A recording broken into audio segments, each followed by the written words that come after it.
Good morning, afternoon, evening, wherever you are, and welcome to NerdTube. And the world has gone insane with Zams TikTok treasures. I'm here with Christine. How you doing? Good, thanks, Sam. Thank you, Christine. And a member of NerdTube, but he very rarely, if ever, has come on this particular show. The Block. How you doing? Good. This is my first Friday, I think. Yes, I think we have a little bit of a delay on you, Block, but don't worry, we'll work around it. And also, we have straight out of Compton, Gaz. How you doing?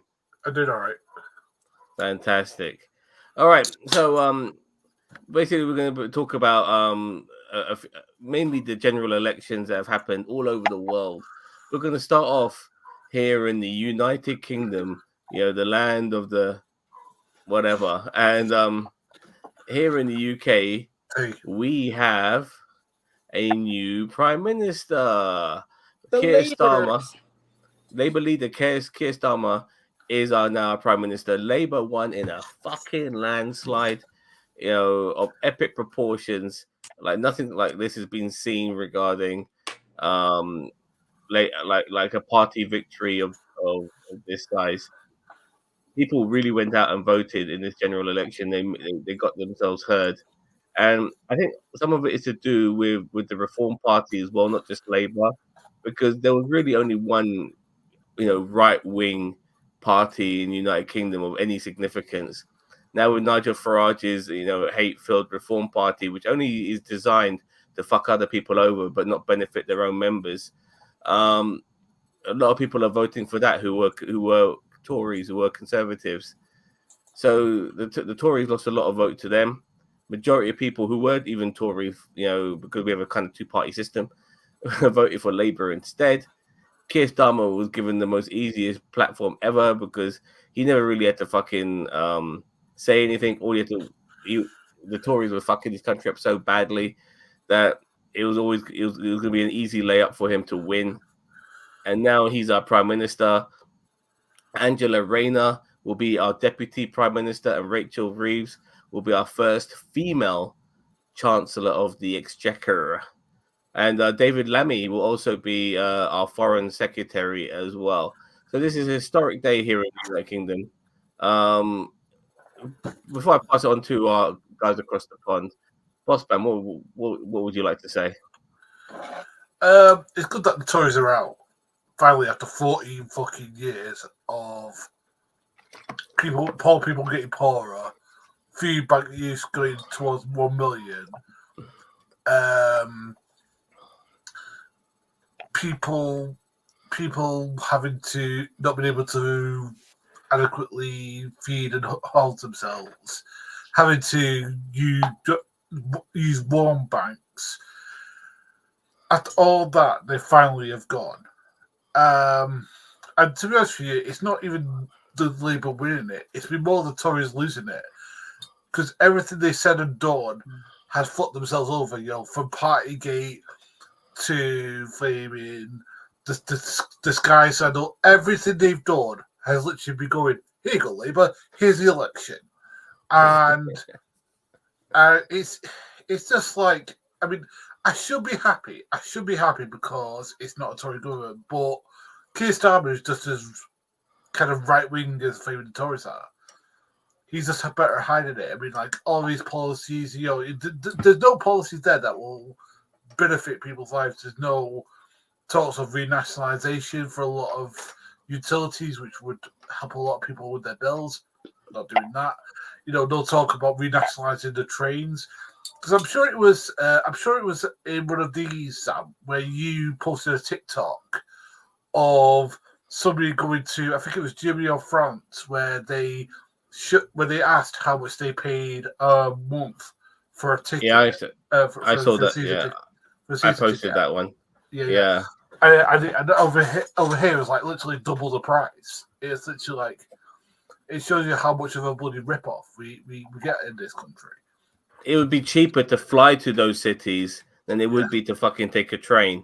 I think we're paying 4 or 5 times more than what the Germans pay when it comes to maybe cross-country travel. It's fucking ridiculous. But anyway, it's a scam. It's a total scam.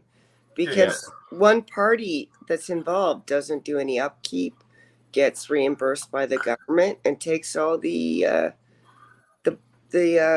money that's made off of it, and it's a private company.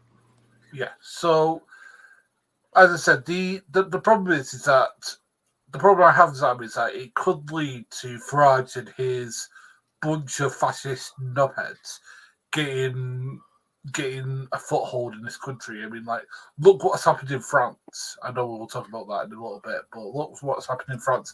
That's happened because the left, or what passes for the left nowadays in most Western countries, aren't able to do the things they need to do, or they don't want to because they're liberal flaming idiots. And that's what I'm afraid of, is that the flaming apathy of flaming Keir Starmer and stuff like that will be the rise of fascism in this country. I mean, that's my thoughts. Yeah. Okay. I mean, regarding Macron, before I pass it on, regarding he's more of a centrist, and there is now actually a fight between the extreme left and the extreme right in France. It'll be interesting to see where that goes. It looks like the right have obviously garnered more favor in the community. In the French community, but there's people like Kylian Mbappe, who's obviously a superstar. Kylian Mbappe, by the way, is the greatest player in France football and one of the greatest players in the world. He's like a Cristiano Ronaldo or a Lionel Messi, that level of footballer, and he's obviously speaking out against Marine Le Pen. If that has a massive influence, hopefully it will. Block, I'm going to ask you, mate, as you're here for the first time. Have you been keeping tabs on our elections? Do you know anything about what's going on here? Just generally, and then the European Union at large, I know a lot of countries are voting right-wing governments in. Greece, of course, has that thing in the news that we could probably go over later about the work week. Loosely, but not in depth. Yeah, fair enough. Chris, you got anything to add? No? Okay, so it's a good thing that you brought up actually regarding European Union countries being voting in more right-wing parties. It's kind of scary how propaganda and misinformation is flooding people's minds. It's because of shit like the internet.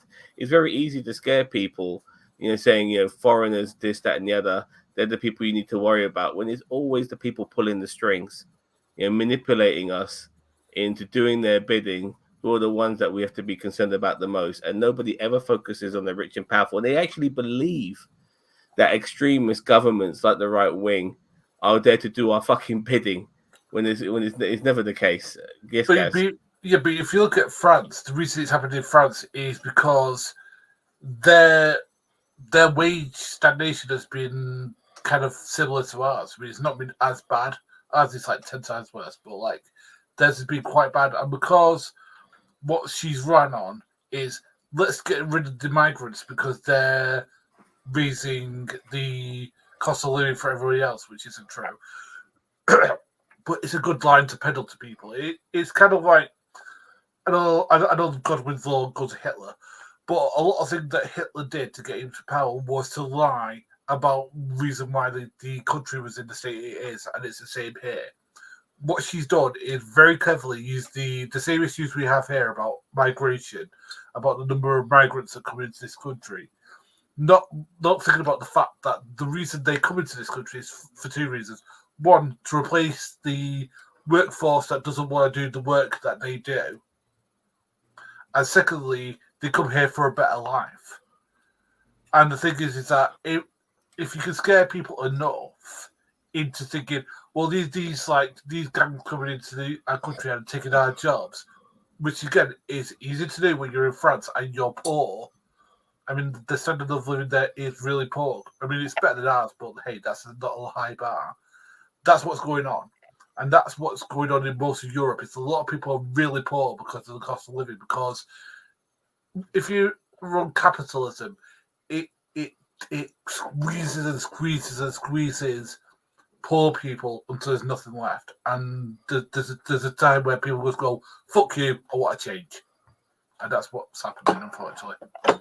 Yeah, Chris. Thanks, Block.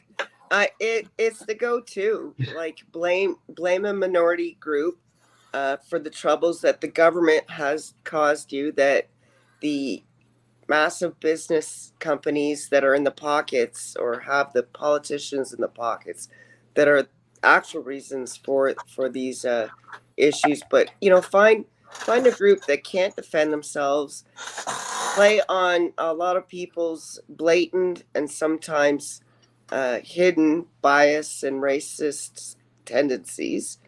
And I struggle to believe that some people still believe that line, that they're taking our jobs, especially in America. No offense, but when you think about it, let's take away every migrant in the United States. How much would a head of lettuce cost you?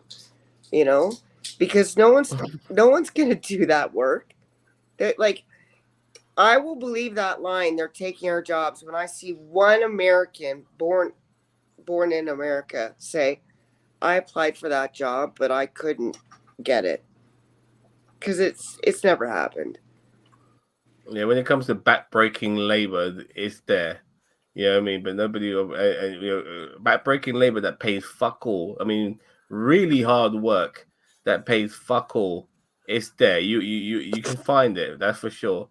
And it's but obviously people don't want to do it, but they know it's back-breaking labor, and they don't want to fucking pay. They don't want to be paid fuck all for it. It's insulting. It's yes, Chris. No. Sorry, Block. Go on. Sorry, my screen's messing up. So 2 quick points. They always say that there's, they're taking our jobs. They act like there's a set number of jobs. Like, the more people that come into a country, the more those people need products and services. So there is no set number of jobs. And then 2, I don't know if it happens in your country, but it happens in my country. They're always saying, the workforce is retiring. People aren't having enough babies. So we need to get more people in the workforce. Well, how are you going to do that? Immigrants. So they can't have it both ways. They can't ask for more people in the workforce and then reject immigrants. So. Yeah. And then those that are working, that are, of that nation, can't get parental leave. So, like, come on. Once again, it's just a way of making sure that we don't focus on the rich and powerful, who are the ones fucking us over. So they'll always blame anyone, groups, or they'll blame groups that they consider to be very weak and are difficult to fight back. I mean, it's amazing how many people's problems are with gays and trans people nowadays. I mean, I really thought that at some point during our time, we would have jumped that hurdle, and discrimination against them would have been something we look back on. But unfortunately, it's on the rise again, and that's because, once again, it's easier to focus on these people than it is to focus on the rich and powerful who consistently fuck us over. But going back to the UK elections now, Keir Starmer is the leader of the Labour Party, which is important to know, because the Labour Party is supposed to, regardless of Keir Starmer's stance and some of the people he has in power, they are supposed to be a more left-leaning party. That's the direction they're supposed to be. So, in my opinion, he will be held to account if he's not delivering as Prime Minister of the United Kingdom. I do hope, though, that now he's in power, he has an opportunity just to turn things around if he can. I'm keeping my fingers crossed that he does. Unfortunately, there are a lot more donors now in the Labour Party. It's not as grassroots as it used to be. So he does have big money influencing some of his decisions. I wouldn't want us to go to fucking war anytime soon, like our previous Labour Prime Minister did, which was very un-Labour-like as well. And I want to stop bringing in policies like student loans, which our previous Labour Prime Minister did, which also was not beneficial to young people because they're basically in debt for the fucking rest of their life. And that's not a good thing. It is early days. It is a new dawn. Thank God Rishi Sunak is out. I'm so happy that people like Jacob Rees-Mogg lost his seat. Liz Truss, former Prime Minister, lost her seat. So many of these recognizable names lost their fucking seats as well. So they're not even in Parliament anymore. Yes, guys. Well, I thought the best person on the night, and I can't believe I'm going to say the sentence, was Jeremy Hunt. Because he talked about the fact that people got to remove people not by violence but through democracy, and he says it's you know, like, it's great that we still have that in this country. He says, like, when a lot of people in the world don't have that. And also he his family moved out of the home they had, which I think was number 10 is number 9, is it, or number 12? I can't remember which one it is that the other guy lives at. Are you talking about the Chancellor here? Yeah. Former Chancellor. The former Chancellor lives at number 11 Downing Street. Yeah. So just seeing that happen, I thought that was a classy move that he did that, because like Jeremy Hunt is not exactly on top of my people that I respect in any politician. And the other thing that I want to bring up is the fact that, like, is that Reform got a number of votes. Now, for those who don't know Reform is, it's basically Nigel Farage's party, which is very the new UKIP. Yeah, the new UKIP. So basically, they're very anti. Yes, they're very anti-immigration. They're kind of racist, but they're not outwardly racist. They're not BNP. They have to be caught on camera. They've been caught on camera more than once saying something racist.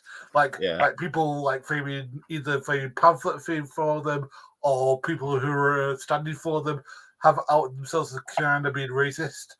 I mean, Nigel Farage has a bit of a history himself of apparently seeing some racist shit. Apparently, he used to be part of he used to pal around with VP members, and has used the words like I don't want the N word, and has used the word. I'm going to say this in quotes now. I'm not using it, but this is the word he used. The word "ding dog," apparently in the pub. So, like, you know, he's not exactly the most forward thinking when it comes to racial politics in this country. Yeah, I want to add though, like, you're being too kind, not the most forward thinking. He's a racist. Yeah, it's us being British, unfortunately. But look, regarding Nigel Farage, though, I'm not as concerned about him as maybe I would be if we were in America, because in America there's only two parties, the Republicans and the Democrats. And if Nigel Farage ran as a fucking Republican in America, he would be very, very popular and would get very far. But because we have so many parties, our votes are split. You know, even with this particular election, Labour didn't get every single vote. So many votes went to Labour, so many votes went to Conservatives and the Liberal Democrats and the Green Party and the monster raving loony party and various other fringe parties, as well as Reform. You know, and so I think there's always going to be a chunk. And when I say a chunk, I don't mean a minority, a decent chunk of people who will vote Reform because they're so fucking stupid, and they're no different to Trump supporters when it comes to that level of fucking stupidity. And I'm going to show you a whole bunch of clips later on of that level of stupidity, because we all fucking have them. But because of the various parties we have, and there's always going to be people who will never vote for these motherfuckers. They are still a minority, and I don't think they'll. I'm not too worried about them. Yes, Nigel Farage is finally an MP of Clacton. I mean, he chose Clacton on purpose because that's where all the fucking racists are. You know, that's where they all are fucking congregated, in that part of England. So yeah, he went there. It wasn't fucking by chance. The guy lives in fucking Kent and he chose Clacton. He's not a fucking native of Clacton. The motherfucker acts like he's a working class person. He's a fucking banker. You know what I mean? His dad was a stockbroker. He's got nothing. He's about as working class as Donald Trump. And yeah, exactly. You know, but yeah, he's able to fool these people because they got, at the end of the day, it's all about the same agenda as the melanin count. And so that's all that fucking matters. You know, he could come in there as a Dutch dude with his gurdy voice, and he could still fucking act like he's a British person because he's fucking white. That's all that fucking matters. You know what I mean? So I don't think he's going to get very far. Where with United Kingdom, you know, is more multicultural than ever. There's still going to be white people in this country who would never vote for those cunts. A lot of them. You know what I mean? They'll never vote for those cunts because those cunts don't offer anything. All they want to do is fuck over the next person. They have nothing to offer regular Brits, nothing at all. And some of them, will always vote Conservative regardless of the Reform Party.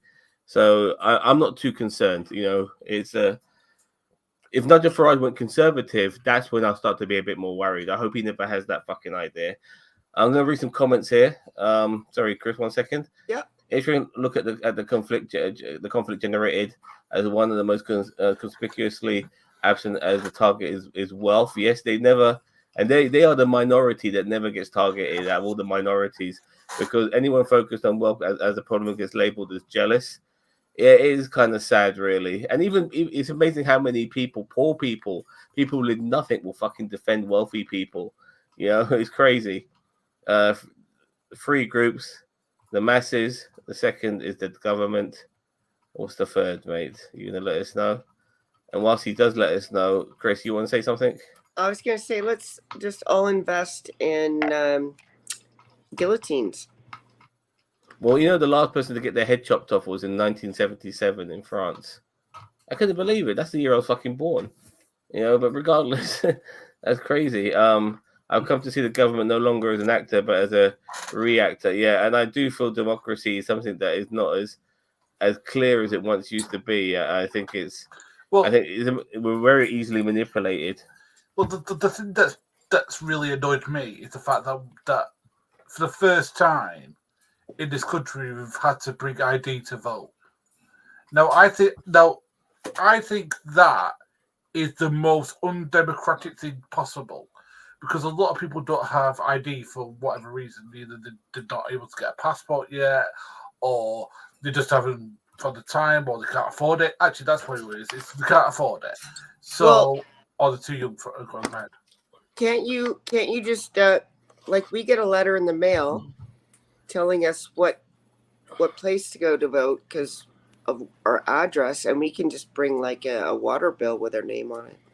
No, but it has to be photo ID. Yeah, it wasn't a problem. So this was brought in this election cycle.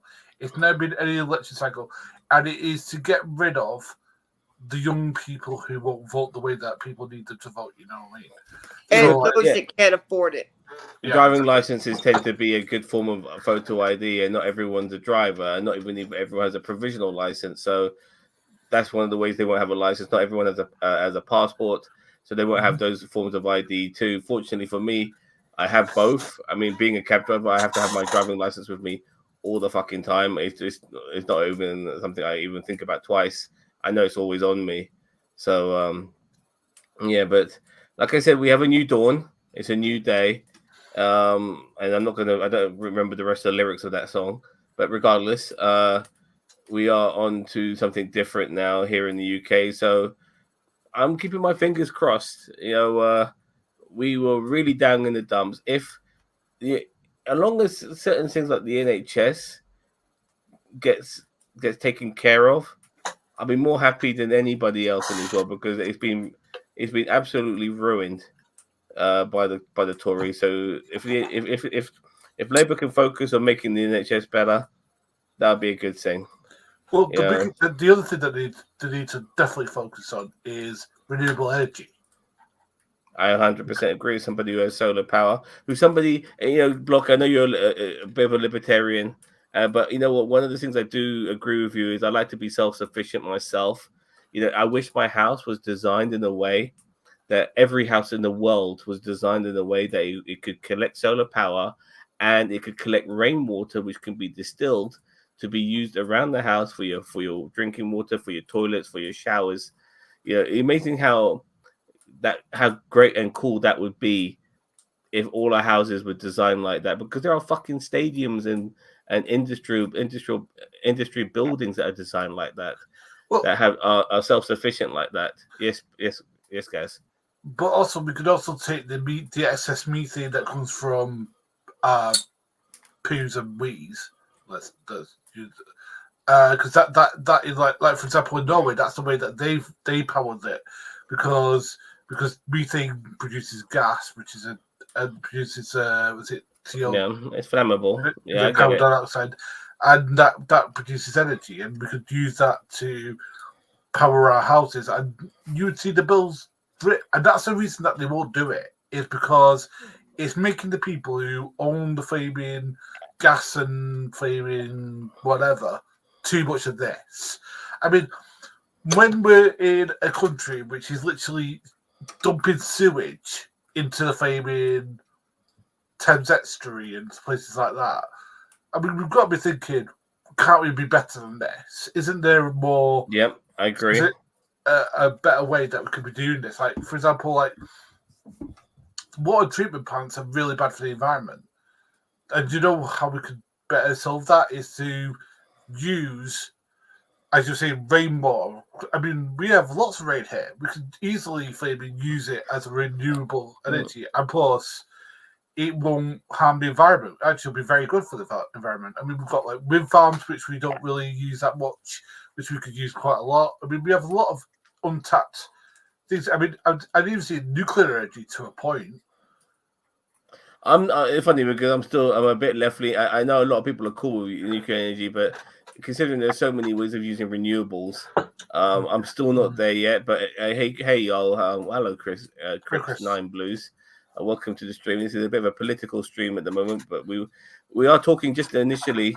What we are talking about just our general elections here in the United Kingdom. We just have a new prime minister here in the UK. That is Keir Starmer. He became prime minister today, and we are going to talk about the French election as well as the American election as well, with Sleepy Joe and Donald OJ Trump, and we're going to be talking about that as well. And then I've got a whole bunch of TikToks to show you guys later on, which I'm sure you'll love too.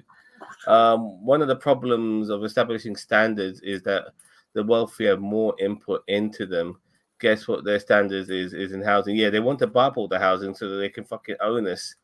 It's crazy. You know, they have become glorified landlords now as well. I mean, it's modern day. It's slavery with a paycheck.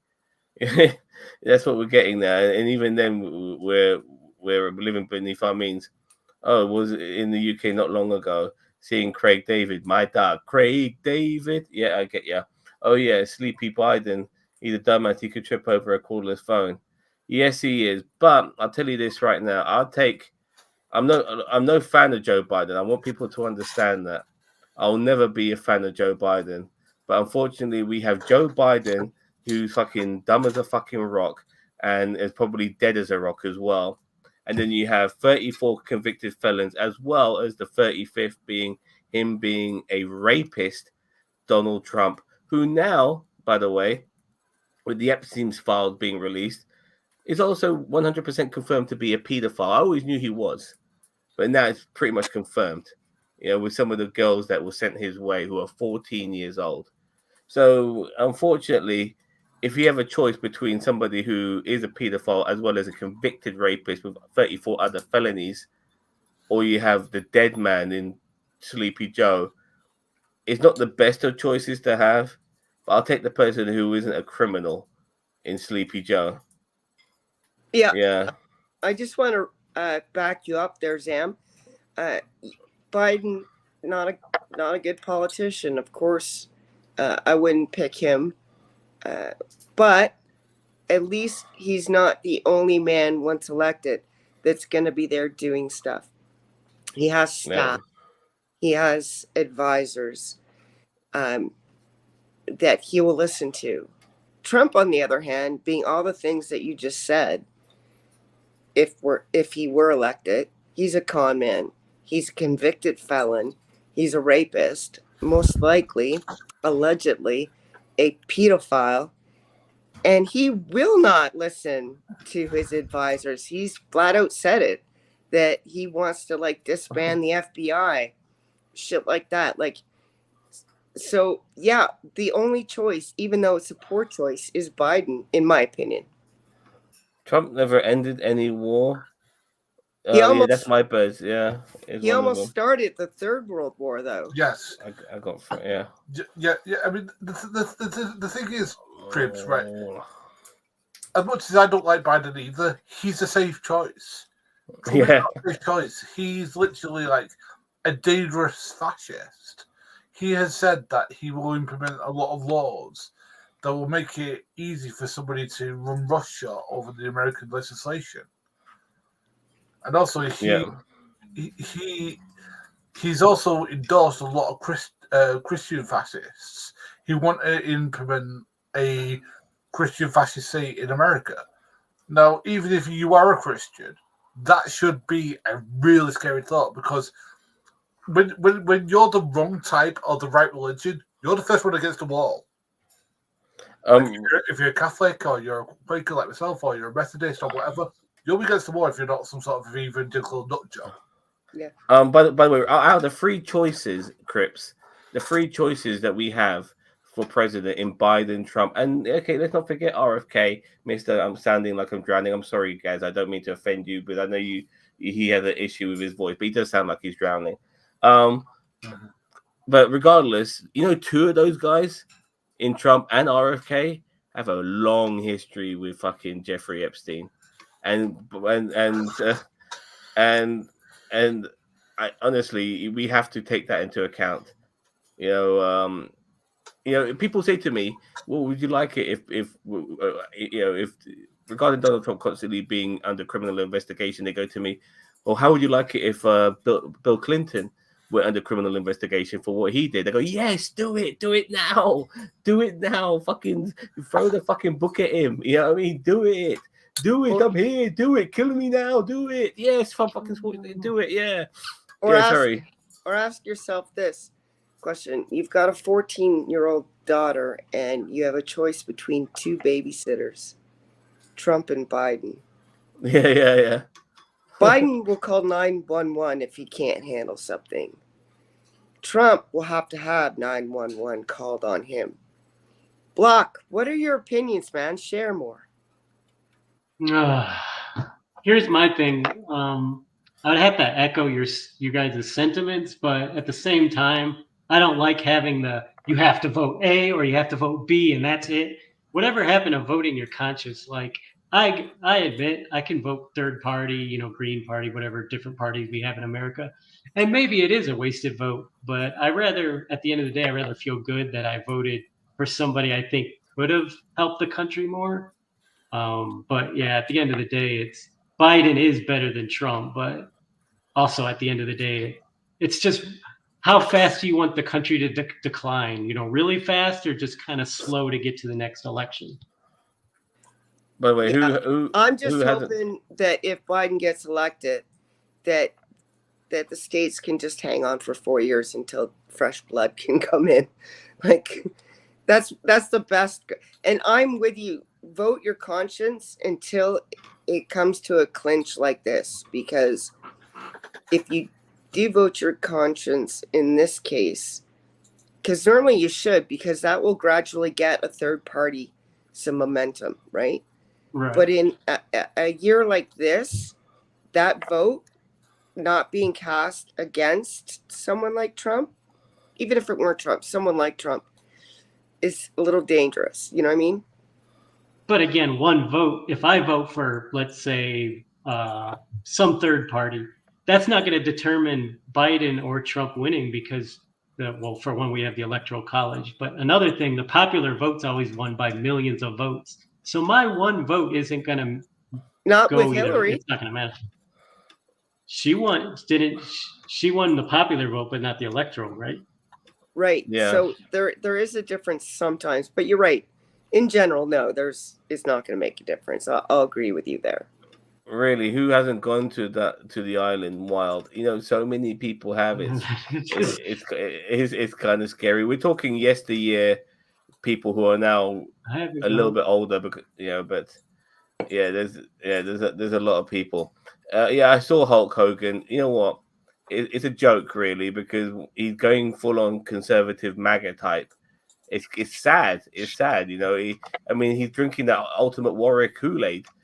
Fuck Hulk Hogan, man. I mean, this guy is so desperate, and he's obviously sees, oh look, there's Kane, there's Glenn Jacobs, even JBL had a moment in politics. Obviously, Jesse Ventura, out of all the wrestlers who have been involved in politics, I'll take Ventura every day of the fucking week.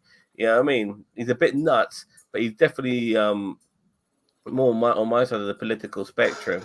But yeah, he's fuck a straight Hulk Hogan. shooter. Yeah, Hulk Hogan. I Yeah, like him. yeah, yeah. But fuck Hulk Hogan. Yeah, that's a Hey, problem in America that they have gatekeepers, DNC and RNC. Sorry, Chris.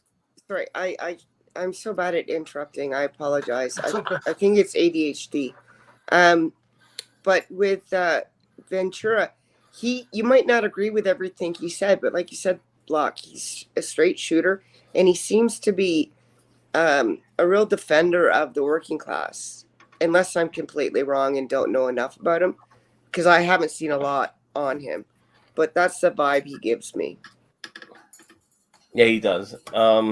I don't agree with all of his policies. He's got some real policies that I'm so against. But then again, it's very hard to find a politician that will ever have 100% of my ideals. But I'd rather go with somebody with say 60% than somebody with less than that. To tell you the truth, when I voted Trudeau, it was specifically for ending the first past the post electoral system.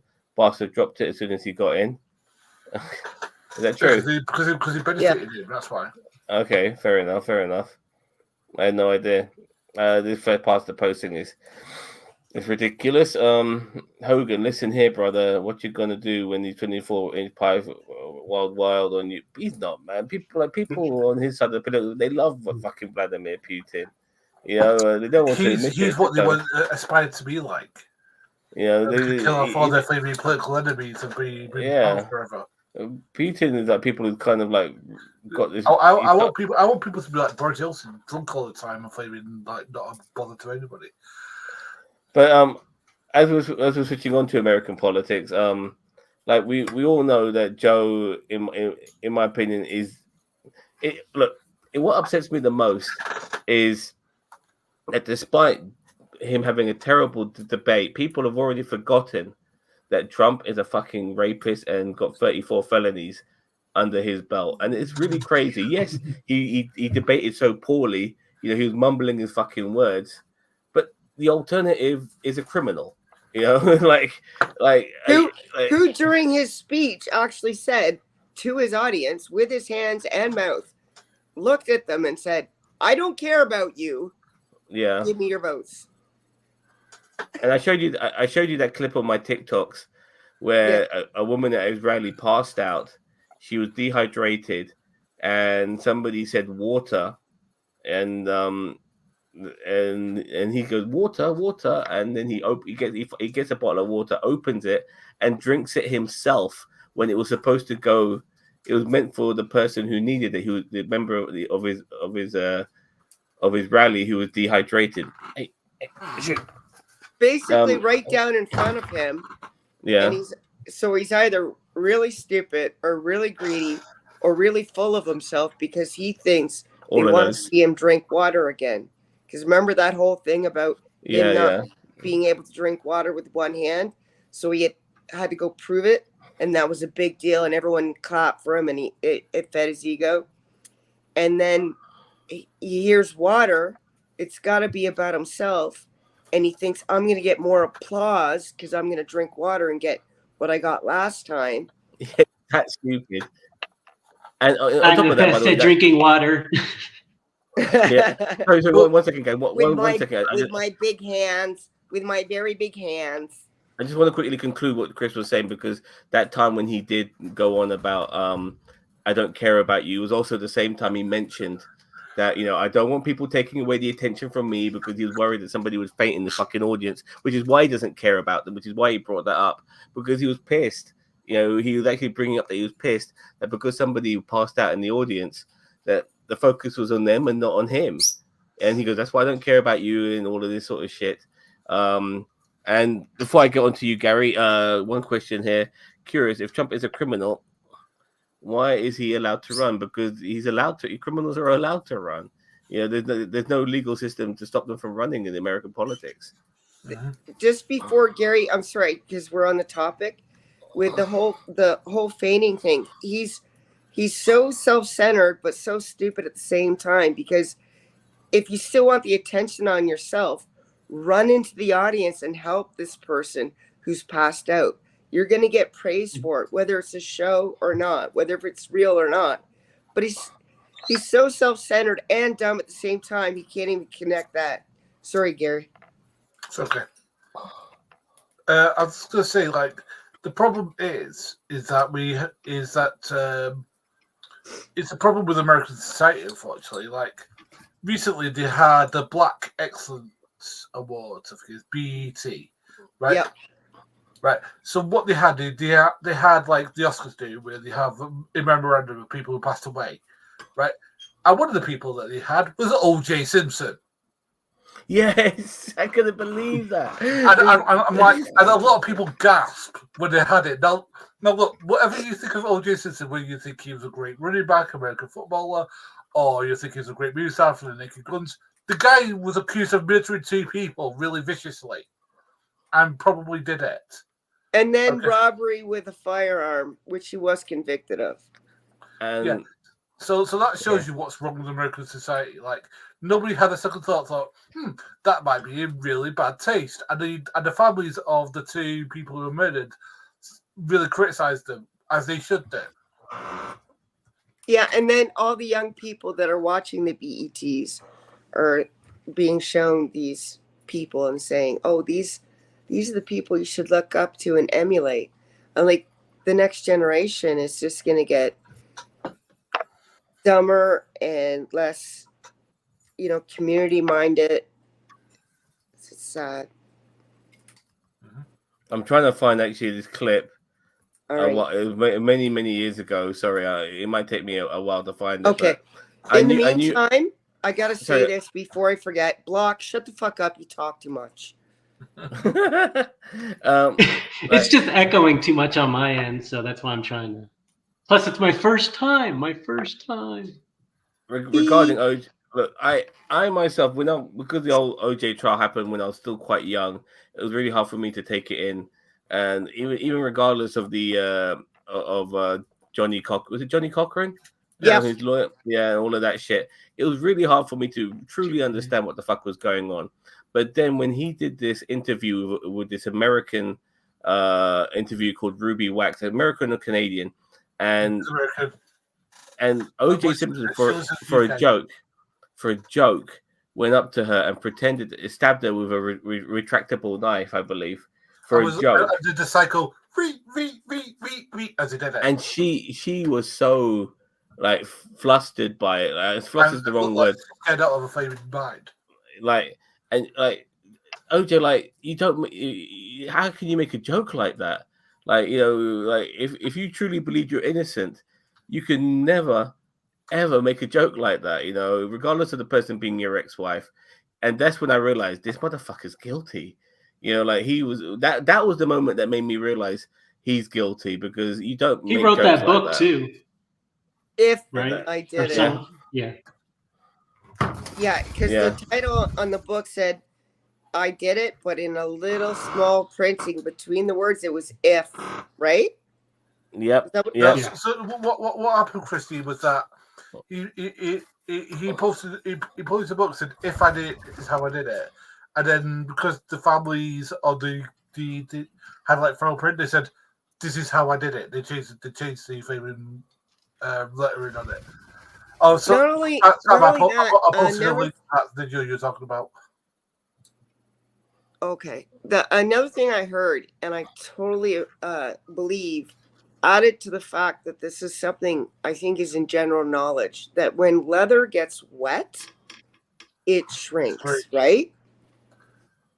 The night before the whole "if it don't fit, you must acquit" glove thing during his trial, other inmates were saying he was punching the cell wall. So that's going to cause his hand to swell. Mm-hmm. So not only is he trying to put a glove on that is now shrunk because it's leather that was soaked in blood, but he's swollen his hand up.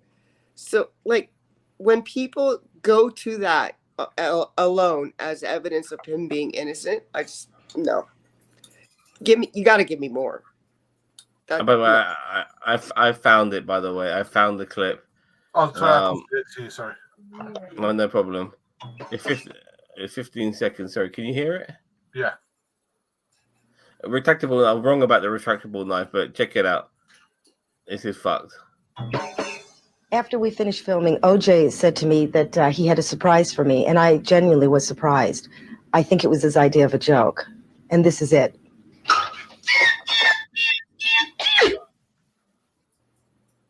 Seriously, OJ, what the fuck's wrong with you?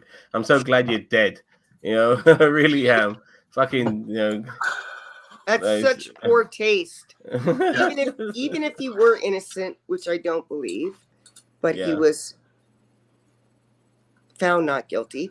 But my personal opinion, not a reflection of NerdTube, my personal opinion, he did it. So, but let's say he didn't do it, and then he went and did something like that. That is in such poor taste. It's disgusting. Yep. It's the mother of his kids. He should at least respect his kids enough. Yeah, of course. Yes. Yes. You know, I mean, like, before I go into this comment here, like, there was rumors that is it Ivana Trump, Donald Trump's first wife, was allegedly killed, and she died recently as well, and it was to do with information or something like that. But obviously, he was going through court proceedings, and then she just so happens to have fucking died before she can be a witness to giving out information, and yeah, it's fucking crazy. And regarding his wife, one of his wives, it might have been the second wife, not the first, but regarding one of his wives is buried on his fucking golf course. Yeah, for money, and cheaper. For no doubt. But then people commented on how the burial area is not being kept pristine. You know, like the grass has grown over it, and you have to really like move shit out of the way to find it. And that was obviously a bad look for Donald Trump because once again, this even though he divorced her, this is the woman who is the mother of a lot of his kids. Doesn't give a fuck. You know what I mean? Doesn't. It's not like he has to do the work. He has. He's got illegal aliens working there. He does. Yep. We all know it. Also, and he only buried her there because he didn't have to pay anything. Wendy Trump's his niece, I believe, the one who's against him all the time. Yes. Her brother is got some serious medical issues, and when their father died, they weren't able to take care of the brother anymore. But this is still Donald Trump's nephew, the kid who is the son of one of his brothers. In my opinion, if you're a fucking billionaire, you are obligated to take care of this person because you can. Yep. And he didn't. And he didn't. And Wendy also, I think it's Wendy. If it's her name's different, then let me know. She's also said that when she was in the swimsuit, he made like a pass at her, which I'm not surprised. I mean, the motherfucker made a pass at his own daughter. Anyway, Crips 9 Blue says that's so true. In 1992, I had a set other leather pants I left on the balcony at a girl's house I was seeing, and the pants did shrink. So I agree with Christine. I'm so lost on this. When they get wet and it's leather, they shrink. Shrinkage. Oh, shrinkage. Okay, fair enough. But yeah, but we keep going on these tangents regarding Biden. Sorry. It's my fault as well. Regarding Biden, there are rumors circulating within the Democrats that he might get replaced, and the person they're replacing him with, for them, is the obvious choice, but for me, it isn't. It's Kamala Harris because she's the vice president. But for me, I get Hillary Clinton vibes from Kamala Harris. I do feel she's very Hillary Clinton in various ways. They're both lawyers, for fuck's sake, and they both don't give a shit about the people like they pretend to, and all of this sort of stuff. They are very, very similar, and that's why I don't fucking like it. I do feel you need another great white hope. Yeah. And unfortunately, you need a great white hope, and for me, that great white hope is Gavin Newsom, the governor of California. I personally believe he ticks all the boxes. He's charismatic, and he will get people to the fucking polls. If you run a female, especially a dark-skinned female, against Trump, you're not going to win, and that's wrong, of course. But it's just it's fact. it's just how the climate is at this particular moment in time. You know, yeah, I do feel somebody like Newsom could possibly take a few votes away from Trump for a start. You know, fucking Kamala Harris ain't gonna fucking take more votes away from fucking Donald Trump. If anything, it's gonna make those fucking voters make sure their alarm clock's working, so they do go to the fucking polls and vote against her in the first place. Yeah. While somebody like Gavin Newsom, well, in my opinion, take some of those votes away because he is that great white hope. He's that alternative. He's somebody go, look, he's like Biden, but he's 50 years fucking younger. You know, perfect. Let's throw him in the ring. You know, and yeah, he seems to be reasonably popular, a centrist as well. Probably somebody who play ball to donors. You know, he ticks all the fucking boxes that the fucking the oligarchy of fucking the Democratic Party would happily accept. He should be the fucking runner. You make fucking Kamala Harris the runner, you might as well fucking keep Joe Biden as the fucking runner. You know what I mean? I'll take Joe Biden over fucking Kamala Harris at this moment in time. Because I think he has a better chance than she does. Yeah. So, yeah. So, but and I would vote for a female. I would vote for a black female. I just wouldn't vote for her. And putting her up at this time against this Republican, it's like, why don't you just give it to him? There are black lady Democrats who I would definitely 100% vote for. Not her, because she's a terrible person. You know, she's ruined people's lives over nothing. Yeah. You know, in the position that she has been in, and I can't stand her. You know, but she'll probably use the fact that she's half Indian, half black, and try and get votes that way. You go, look at me, I'm fucking Desi. Look at me, I'm fucking black. I can, you know, I can relate to all these different sides. But honestly, like people like Rishi Sunak, he's fucking Desi. He didn't relate to me. You know, several Conservative Party members were fucking Indian. I didn't give a flying fuck. I hate them all. You know, all I give a shit about is your fucking policies. I could look past the Great White Hope thing, but unfortunately, not many people can, which is why I chose Gavin Newsom. But I also know the same fact that's why Kamala Harris wouldn't be the ideal choice either. Yeah, it's fucking awful, awful position the Democrats are in right now, and it's just so crazy that this should be a layup. This should be the easiest win in Democratic history. You're going up against a rapist with 34 felonies. How can you be losing to this motherfucker? You know, it's just. And he's not even a good debater. He just does personal attacks and goes on tangents. Like he's got the debate skill of like a middle schooler. Like any competent person, anyone here in this live stream could out debate Trump, I think. Oh yeah. Yeah, you're doing a disservice to the middle schoolers. I think they could do a better job too, you know? Yeah, exactly. He's the thing is with Trump, he just knows what his base is and he just plays for it all the time. He's just like, because he'll just go something along the lines of, "There's people coming from Mexico, and there are people trying to take your jobs." It's just like go away. That's a good impersonation. He knows what buzzwords to throw out there. You're right, but like the block was saying, he goes off on these tangents that make no sense. He stutters. He gets lost in like, was that a butterfly? You know, like he's got that look on his face. But occasionally he'll throw in, like you said, Gary, a buzzword or a line that his base loves. Immigrants. He's incoherent as well. He mumbles and bumbles his lines too. It's not like he doesn't. The term, if there's any word that needs to go away, it's the word woke. If I hear the word woke, it's just like, what does woke mean?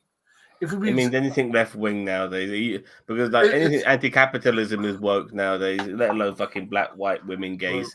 Yeah, I mean, it's just, you know, I hate it when it's doing politics. I hate it when it's used by anybody with a sentient brain. It's just like, surely like politics should be above using buzzwords like that, like woke or identity or ideology and stuff like that. It's like, come on, we're better than this. Woke is a word people use when they don't have an argument against something you're saying that probably involves some sort of empathy and understanding to an issue that needs addressing. Yeah, which is something you seem to be obsessed with, Rick B. And it's not just identity, and it's not just identity politics. It's anti-capitalism as well. You know, Right, um, right. But being woke just means you're more highly aware of the things that minorities go through that you may not. Like, all right, like me as a man, right, and Christine, if I'm wrong, this has never happened to you, please correct me, right? I'm as a man, I'm never going to have to worry about if I go to a pub and the opposite sex comes on to me that I have to massage their ego if I'm not interested. Or make sure that I'm not texting one of my friends if somebody of the opposite sex comes over to me. Right? That happens. Or that's what being hide woke your- is. Or leave your drink unattended. Yes. Or Or- worry about Yeah, where yeah, you yeah. parked your car. Exactly. Or if you're black or somebody who's not white, you don't have to worry about you interacting with the police or being pulled over or being called a racial slur or be treated differently to other people just because you happen to be a different melanin count. Or you're not going to be beaten to death because you're transgender. Or Yeah. Exactly. Like Rigby, you go on about transgender, people being transgender all the time. It's like they're just people who just want to exist like you do. That's it. That's all they want. They don't want special rules. They don't want special anything. They just want to live their lives like you. What's wrong with that? And look, and regarding woke and stuff like that, have you guys? I think it's a good. I mean, I would love to talk about French politics, but I think I'm going to leave it as that. But I want to quickly transition. No. I mean, I want to talk about it because, as I said before, what's going on in France is ridiculous, right? Right-wing fascism. I mean, forgive me if I'm wrong, but nearly hundreds of years ago, wasn't it that country that was invaded by the bloody Nazis? yeah, give me a quick synopsis of what happened in France. So Marine Le Pen, who is Jacques Le Pen's daughter, who is the leader of, I think it's La Nationale, it's something La Nationale, I can't remember what the next bit is. Yeah. Is basically a far-right fascist party. There is no ifs and buts. There's no makes sense with the title of the party. Yeah. Nationale. And what she's for is getting rid of all the immigrants that are in the country. So basically, reducing the number of immigrants. She has talked about the reason that she's got so popular. She's talked about having a 4-day work week, which is something that's becoming increasingly possible worldwide. It's not just in France; it's also here. Yeah. Because people apparently are more A 4-day week is productive? actually better for the workers and the company in the end. Yes. So, but this is something that she's pushing. She's also pushing for more people getting more money, but she's also pushing for harsher sentences for people who commit crimes. And we're not just talking like the harsher crimes. We're talking like stuff like just stealing stuff like that. She's also pushing for how do I say this nicely? Okay, so she's right wing. Gotcha. Yes, yeah. Sorry. It's just like I'm just trying to pull from actual policies she's actually said that she'll do. Look, but the point is here with these right wingers, and generally, is that when it comes to the day-to-day issues of running a government, that's when they're fucking useless. Because if your whole policy is about hating on foreigners, that's great. All right, fine. You're getting power for that. Now you have to run the country from every fucking orifice, every fucking aspect. And that's when they realize they're fucking useless, like the fucking Tories have been. Yeah. And because they can't constantly run a campaign of hate once they're in power, they have to fucking start offering people shit. And that's when they lose power. Like budget, infrastructure, running the country, Comment here, and this is where I'm going to call you wrong. If left-wing is virtual signal and getting offended on other people's behalf, everything is a crusade for social justice, everything problematic, racist, homophobic, sexist, transphobic. Well, The game Ghost, not Ghost of Tsushima, the game Assassin's Creed Shadows had a black samurai. You know who was fucking offended by that? Fucking right wing cunts like yourself, mate. Yeah. And they were offended, you know, for a black guy being in a game a black guy who was historically a historical person who's in a fictional historical game, and they're getting really upset by it. I mean, there was the white guy Neo, the Scottish samurai with blue hair, with blue eyes and blonde hair. No one gave a flying fuck about him, but the black guy, they gave a flying fuck about him. You know, and regarding Exactly. And then, transphobic, sorry, go on, Block, please. oh, I was just gonna say, like, okay, there's actual historical context for, you know, blacks being in China and Japan, because there was the Silk Road. So obviously there wasn't a lot of them, but you know, Africa as a continent as a whole had lots of civilizations that traded with the rest of the world. So there's that. Yep. And second, I think you pointed this out. Why are they so fixated on historical accuracy in a video game when the video game goes into fantasy and all this stuff? So They got aliens, they got fucking Yeah. resurrections, they got Apple of Eden and stuff like that. You know, and usually you have historical characters in these things, and it's not historical accurate, like Leonardo da Vinci making weapons for the Brotherhood. It's all bollocks. Right. You know, but this guy all of a sudden, like, and they're virtual signaling. How about Dylan Mulvaney? You know, selling, all she's doing is selling, promoting Bud Light. So she's nothing more. You know, she's a trans person selling Bud Light. But who loses their shit? Dickheads like you, Rick B. Right wing cunts. You know, they go out there fucking shooting up cans of fucking beer like snowflake bitches. You know, and they're easily offended, easily triggered because a fucking trans person was selling Bud Light. Or And like, you and or like when that footballer was taking the knee, they were buying Oh, his yeah. jerseys and burning Yeah. them. Colin Kaepernick, yeah, they're burning his shoes and shit like that. You know, how dare he? I'm so offended that he didn't stand for our fucking our theme song. You know what I mean? He's not worshiping our flag.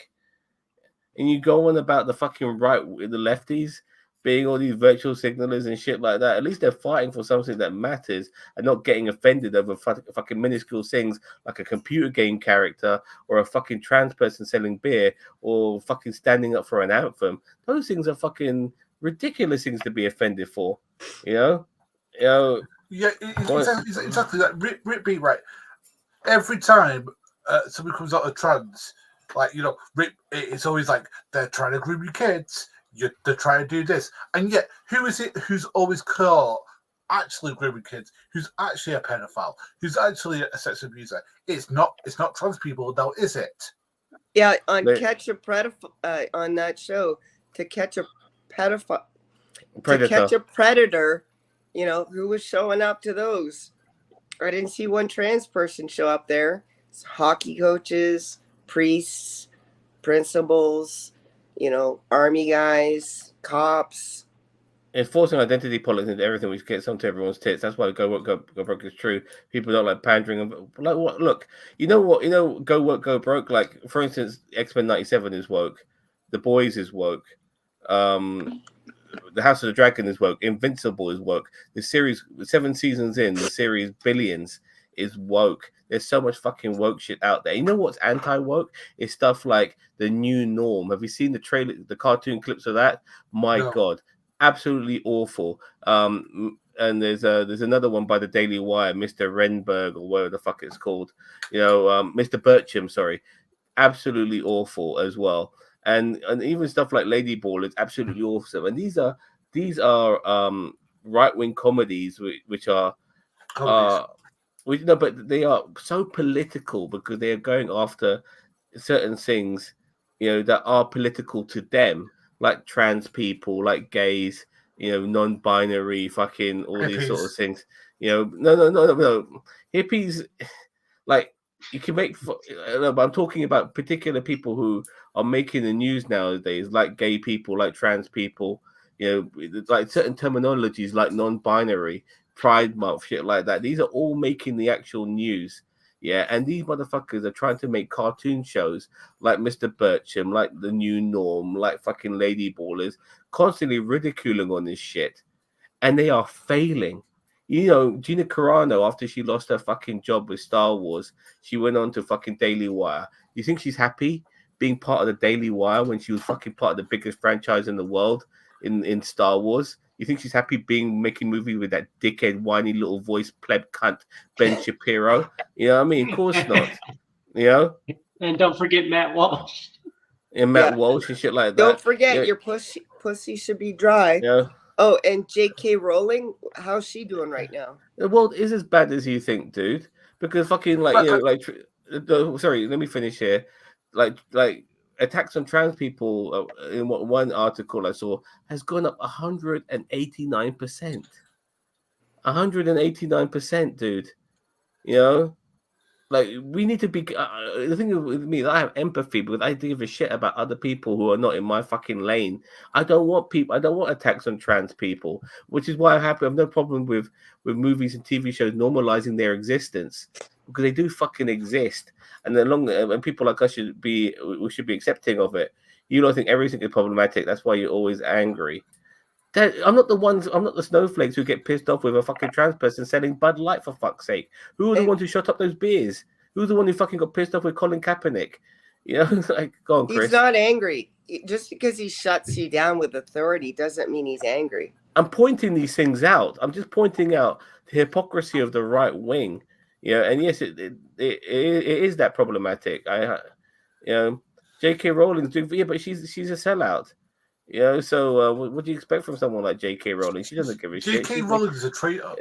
She'll never have another film.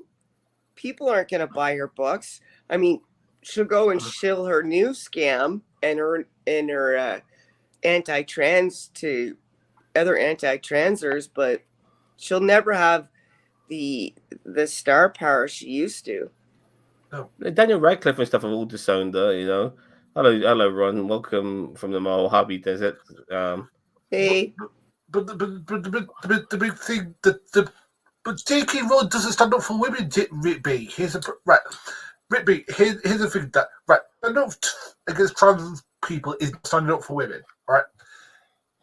Yeah, true.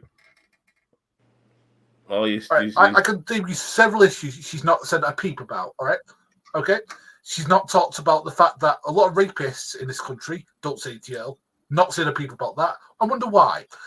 She's not talked about the fact that domestic perpetrators don't see jail. And as somebody who's a domestic abuse survivor, shouldn't she talk about that? Shouldn't she use her platform to talk about that as a domestic abuse? But no, she talks about trans people. And my minority, where a lot of trans people are fucking homeless, you fucking fuckwit. Sorry. All right, let's stop giving Rick B time to get us off track anymore. Sorry, I'm pissed off. No problem. That's okay. You have your right to your emotions because he's totally wrong, dude. He's fucked. It's fine. Look, Rick B, you can use as much bleach as you want to, but your melanin is always going to be the same as mine. All right, let's go on to. Oh, you just frozen there. You froze. You froze, Block. Frozen, mate. Come back to us. Block, come back to us. Anyway, I think it's time for as we're over 1 hour in. What were you going to say, Block? Say it again. I was just going to say Rick B will never be this white. Well, and that transitions us into Zams TikTok treasures.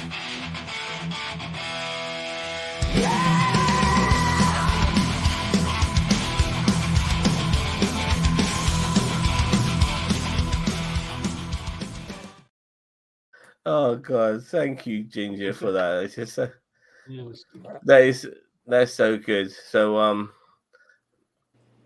okay, let's start off with this clip here as well. Now, yesterday, America celebrated their independence. Now, it depends on what you mean by American. If you talk about Native Americans, no, they didn't celebrate shit.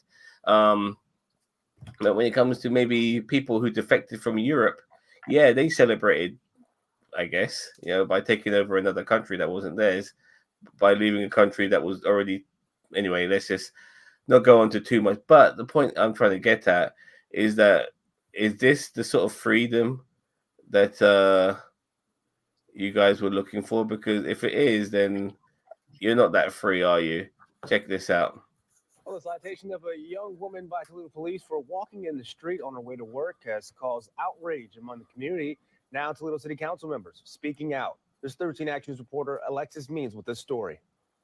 Toledo police officers rolled up on the 20-year-old woman and stopped her for walking in the street. Hey, come here for a second. Why? Because you're walking in the roadway. What do you mean? There's a sidewalk right there. Stop. What? The woman calls her father. Come down here. The police is messing with me. Don't do that, girl. You get your dad I'm killed. trying to go to work. She was feet away from her job. You're walking in the street. It's illegal to walk in the street. She gives them her name and asks, Why do you need my name? If you're suspected of a crime, How? walking in the street is a crime. the female officer takes down the woman's information. The woman tells them she's on her way to work. You are not free to leave right now. You are being stopped. They grab her to handcuff her, and the female officer says, Citation. police wrote her a ticket because she walked the roadway when a sidewalk was available. According to the Ohio Revised Code, where a sidewalk is not available, any pedestrian walking along and upon a highway shall walk only on a shoulder as far as practicable from the edge of the roadway. Here on Albion, the sidewalks are all overgrown with weeds. We showed the body cam video to Councilwoman Venice Williams and Councilman John Hobbs. So the thought of pulling a young lady over to give her a ticket for walking in the street is asinine. I'm disgusted by it. There's actually no way to justify it because there are no sidewalks. I know some phenomenal community police officers, but this is not an example of community policing. TPD issued 13 Action News this statement. It reads, "We believe the entire body cam video speaks for itself and respectfully decline to provide further comment." She was going to work. Here's what community policing is. It is creating a rapport between the citizens and our police officers so that they feel more comfortable in relating to our officers. Very simply, you could have said to this young lady, hey, you could have stated the Ohio Revised Code. You could have stated Toledo. Lucas. Okay, let's leave it there. Let's leave it there. Yeah. Because it goes on a bit too long. But got some comments here saying that, race cards coming and stuff like that. Well, the point is, go on, Chris, you're bursting. Let's start off with you. Oh, I'm so bursting. Okay, first of all, it's like practically dead, that street. People probably walk on that street because it did show that the sidewalks were overgrown all the time. If there were a lot of traffic, yeah, stop. There's really no traffic there. Go on with your day. But if you had to stop to say, hello, young lady, just helpful and safety reminder, stay to the side of the road when you're walking along here. We wouldn't want to see you get hurt. Have a nice day. And those cops don't even know their own job because they said she's breaking a law. She wasn't breaking a law. She wasn't. She could get a ticket, a citation, and pay a ticket, but that's not she's not breaking the law. So they don't even know their own fucking job. Anyway, I don't like a lot of cops. Yep. Anyone else want to take this? Yeah, cool. All right. But I understand why they did it because, she gets run over or something like that, they don't want her to be hurt, which I get. I mean, because they've got to make sure that people are safe, but saying that, though, they could have just, as Chrissy said, just pulled her over and said, look, you walk in the middle of the street, it may not be the most safest for you. If we see you do it again, we're going to have to write a ticket. You give her the heads up that there'll be a ticket next time. And if she goes, well, what are you going to do there? They could bring it up and it says, well, you can mention it to whoever and they can come and cut it so it's more safer to you to walk. Boom. Resolution. They've done their job in that, telling you what will be the consequences of your actions. You've done your thing in saying, well, I can't really walk with the way it's overgrown. Everybody wins, and nobody's flaming citation ticket just because you happen to be walking in the jaywalking. Yeah. You know, if she was walking in front of moving traffic or like she was in danger of getting hurt, then I 1,000% agree with them. And by the way, the police's job is to do stuff like that because they have to incorporate people's safety, and jaywalking is a thing. Yeah, but they did it wrong. And not only did they do it wrong, they did it really wrong because there's the Fourth Amendment, and that's the security in person, papers, in place. That means that you have anonymity, I can't say the word, over your personal and private papers, privacy inside your home, so you have to have a warrant to go into someone's home, and over your own body. So a police officer just can't take you. In this case, they can't take you. I mean, if you had broken a law and they had arrested you, they can take you.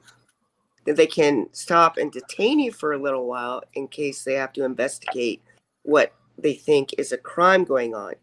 And they would have to be able to say what they think that crime is, and if it's just happening, or about to occur. And since what she wasn't doing was a crime, but just a bylaw, they couldn't technically even detain her. What they would have to do is go to the lowest level of interaction between police and a civilian, which is a mutual agreement that you want to have a chat. And at any point, the civilian can stop that interaction and leave. So, why do I know stuff about American laws? I should know more about my own country's laws. What the fuck's with that? I mean, you guys, like these two guys are going on about the race card, yeah, but there's no race card. Yeah, look, what I see is somebody in the sticks where the roads are hardly fucking driven on, walking on the street, you know, on the side of the road, by the way, which is probably the most safest part of the road to walk on, not being an issue to anybody, and the police are just bored out their fucking heads. And you're saying all you have to do was not give cops attitude. Well, the First Amendment means that you can give fucking cops attitude, you know, and they can't arrest you for it, because that's the whole point. And this is why I go back to what Americans were fighting for, their freedoms. Well, unfortunately, black people didn't get their freedoms until a lot later on. But regardless, now they got it. Is this how you're gonna fucking say you're free? By not being able to walk on the edge of the fucking road, on a dead road, that is. I can understand if it was busy roads. I truly could understand that. But this fucking hick-ass fucking road that fucking you'd be lucky to see 2 cars on it a fucking day. You know, it's ridiculous. You know, you see somebody from the area, and then the fact that the sidewalks are overgrown, and this is where you have an issue with your governor. And I do believe Ohio's under so you should be wondering where the budget's going to, because it should be fucking cleaning up these goddamn sidewalks, you know? Yeah. This is the things that need to be focused on. But instead of fucking harassing people just going by their business, people do nothing wrong, and the cops are a bunch of cunts. Brock, what you got to add?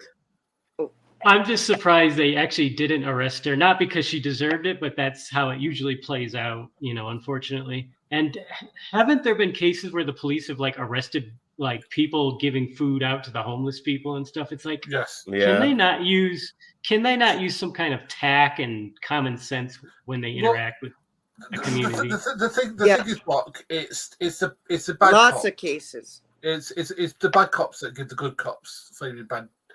And like, you know, this is where I'm probably going to fall out with everyone else, because like a lot of my family were policemen, so I probably am more police friendly than probably a lot of people in this channel, because I know how hard the job is, and like, you know, there's a lot of work, there's a lot of like, you know, trying your own discretion and stuff like that, and that can be difficult. And again, like, I mean, and that's why I'm very police friendly more than probably a lot of people in this film because of that. Yeah. Okay. First, it is a very hard job, but we all choose the job that we want to do. Mm-hmm. Firemen have a hard job. If you find it too hard, you don't become a fireman. If you become a police officer and it's not for you because it's too hard, get a different job. That is not an excuse to violate people's rights, to harm people physically, and in some cases, murder them. Okay? That's my take on that. And to whoever was saying the attitude thing, you can do this to a cop. It's called freedom of expression, freedom of speech. It's covered under that. One of your 5 freedoms under your First Amendment right. And probably the most important right. I also want to add that, you mentioned good cops and bad cops. Well, unfortunately, these good cops are not doing enough, to clamp down on the bad cops, because it seems the bad cops are constantly getting away with shit. And if the good cops are keeping their mouth shut and not doing the bad things themselves, but just not basically exposing what the bad cops are doing, then they're just as bad as the bad cops. Yep. Auto industry invented jaywalking. They wanted to clean the roads to give their products advantage and privilege. Okay. I'm pro-police. They have a difficult job. All you have to do is interact with them in a civilized way, act like a moron. And look, we've seen plenty of clips, Rick B, that people of cops indiscriminating, killing people, mainly black people, for nothing. Absolutely fucking nothing. Go on, Chris. Rick B, get some Q-tips, all right? Put your listening ears on like they taught you in kindergarten, all right? What did I just go over with you? It's a hard job, yes. But if you don't want to do that or are incapable of doing that, get another fucking job. Who measures moron? Yeah, exactly. Not Rick B. Yeah, so okay, so let's see, where should we get into today? Let's do okay, here we go. Here's a good one. As we're talking about racist cops, let's start off with this one. Racist cops make all of our stomachs turn, but what happens when they meet someone who will give them a dose of their own medicine? Here are 4 times when racist cops met the wrong people. Hi, sir. Yes, I'm Officer West Point Police Department. The reason why I'm talking to you today is someone called in about you. Are you just handing out flyers? What am I doing wrong? Oh, I know this one. People were concerned. Yeah, concerned for what? I'll be Their back. neighborhoods. Hold on 1 second. Hold on 1 second, Ricky. So it's not a big deal. Yeah, no, I'm just trying to figure out what we were concerned about. Well, in West Des Moines, we have a soliciting ordinance, so if you're knocking on people's doors. Yeah, soliciting is what, offering services? Yeah. I'm not offering a service. Okay. Okay, so with that being said, I'd like you to leave me alone, sir. I'm not broken any laws. Well, I'm still doing an investigation because if you're recording me, I'm still recording too, so it's okay. Investigating what, sir? A suspicious person. They called in about you. Okay. Do you have ID with you? No, I don't. Do you have your name? Have your name? No. Am I under arrest? No. Okay. Well, I'm investigating. Then you have no reason to be talking to me, right? I can actually. Yes, you're a suspicious person. Someone called in about. Suspicious how? A neighbor called over here, so I don't understand why you're being difficult about this. I'm not being difficult about anything because I haven't done anything out of the way. Okay. So with that being said, I'll go about my business. Okay, I'm not done with you yet. You're not free to go. Have I done it? Have I broken any laws? Can you send me one this way, please? Have I broken any laws, sir? I'm talking to you. I'm not done. I'm investigating a suspicious person. You have a nice day. Stop. This afternoon in West Des Moines, not a the crime. police had no better thing to do than hassle a campaign worker from Louisiana going about his work. The worker in question was Keelan Claremont Hill, and he wasn't going to stay. Sorry, I'm gonna put when he put his hand under his jacket, I was so scared for him the first time watching this because he could have just got killed there and then. And you don't have to provide ID unless you're under arrest. Yeah. And the only way you can detain someone is if they suspect you of a crime. He already stated that was an ordinance. And no crime has been committed. He's that suspicious means for what? Yeah. That means he cannot articulate a crime. And when he throws out the word suspicion, that's not a crime. Yep. Let's continue.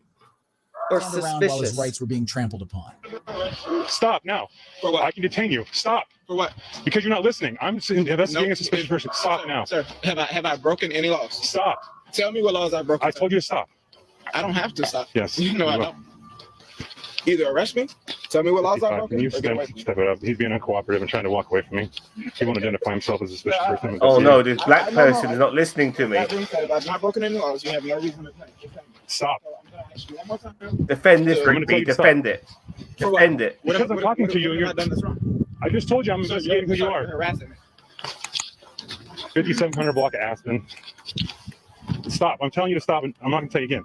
And what will you do if I don't stop? I will detain you. Detain me for what? You're not listening. I'm doing an investigation of a suspicious person. Suspicious person. Not Have a I broken crime. any laws? That's not Have the I broken point. any laws? Someone called you and it's a suspicious person. Okay, and Not a you crime. might be a suspicious person, Mr. Really? Ray. Really? I feel like you're a suspicious person. How would I be suspicious? You look suspicious to me. Okay, how would that be? You're a white man. You're suspicious to me. I'm suspicious to you because I'm a white person. Yeah, with a gun. You're suspicious to me. No, Now get stop. away from me. I haven't done Stop. anything out of the way. You can't arrest me. Arrest me right now if you want to. Here, turn around, put your hand back. For what? Because you're not. Stop. Turn around. What have I done Because wrong? you're not listening to What me. have I done wrong, sir? Get your hand. Get the phone out of my face. Because you're not. I'm investigating a Sir, suspicious what have I person. done wrong? The officer repeatedly evaded the question of whether Hill had broken any laws, but instead hammered on him being a suspicious person. This, as you may already know, isn't a crime. I'm not suspicious. I haven't done anything. I'm walking up the street. I haven't done anything wrong. I don't have any. Racist cops make. And there you go, because he just can't let it go. I could be some busybody old granny, and I see some black guy outside in the street just delivering flyers. And I He go, wasn't "Oh, doing, he's by the way. suspicious." So He some wasn't doing cop that comes either. by and goes, "Oh, he's just a human being, and I'm not going to investigate because he's walking down the street." That should have been the end of it. And the only reason the cop even has to show up is because the old biddy phoned, and that's their protocol. But that was total ego. Suspicion is not a crime. Because for it being you don't have to, right? Unless he's committed a crime, you do not have to speak to the police. Actually, it's in your best interest not to, because anything you can say can be used against you in a court of law. Oh, you almost got it right. You don't have to speak to them at all. Mm-hmm. You said unless you broke a law, you don't have to talk to them. No, even if you have, All right, I got a phone call. Give me a second. you can just say, "I want a lawyer, and I don't want to speak to you." And that's it. Oh, and you have to identify yourself if you've been arrested, not if you've been detained. Detained. Yeah. So what happened there was the cop got called out because someone saw a black guy in their neighborhood. So he was forced to go out there. He's sitting on the sidewalk or next to the sidewalk. So he's not doing a crime. The cop, being part of their job, they might say, "Hey, what are you doing here?" Because they do kind of ask questions because he might have been up to something. The guy says, "Oh, I'm just, trying to get work. I'm not handing out flyers." The guy goes, "Well, it's against our ordinance." And he's like, "Well, I'm not handing out flyers. I'm looking for work." So your investigation should have ended there, right? "All right, sir. Have a good day." And the cop should have left. But he was mad because that guy wasn't licking his boots. Yeah. So, because the thing is that unless he was what's the word? He was contacted about a crime. He's either this guy had perpetrated or there's a crime in the area and it's to be a suspicious guy. Then he has a reasonable reason to detain him. But otherwise, no, you can't do that. That's called racial profiling. No, being suspicious isn't a crime. If he fit a description of someone who just committed a crime in the area, they could detain him and then try to see if he fit that description. But they couldn't ID him unless he was arrested. So suspicion by itself, not a crime. Oh, sorry, I apologize. I might say Gary looks suspicious to me because he's 6'3". Like, it's so. Is it subjective, objective? Subjective. Yeah. Okay. It's just like this umbrella that they throw out all the time, like suspicious and loitering. They try to get everybody on that. Like, you can't exist. If you exist, you're loitering. Yeah. I just want to comment on here initially, like, Why not? Why not just stand there and talk to the cop? He did talk to the cop, told him what the fuck's going on with you. There's no big deal here. He told him exactly what he was doing very early on, and that was it. It's diffused. The person who sees this black guy because he was suspicious for being black, 100%. Yeah, as somebody who knows what racial profiling is all about, and you should too, Rick B. I'm surprised you have never experienced it. You're a lucky git if that's the case. You know, because you're saying here, the cop got called out because someone was being suspicious, not because he's black. He's black, which makes him suspicious for fuck's sake. As far as that person, that fucking Karen who called on him, you know what I mean? I don't know, Zam, if you were here earlier, but I pointed out some of the things you just said and more. The cop gets called out. He has to show up because some old biddy phoned in because there was a black man in her neighborhood. Then the cop goes up. Yeah, he's going to ask a couple questions. So this right now is what's called a mutual interaction between a civilian and a cop. At any point, because he's not detained yet and he's not arrested, that guy can walk away. But he stayed and he said, this is what I'm doing. And the cop said, well, we have a bylaw against handing out flowers. And then he said, I'm not doing that. And that is exactly where it should have ended. You've never been racially profiled. I have, mate. I have. It's not nice. You know what I mean?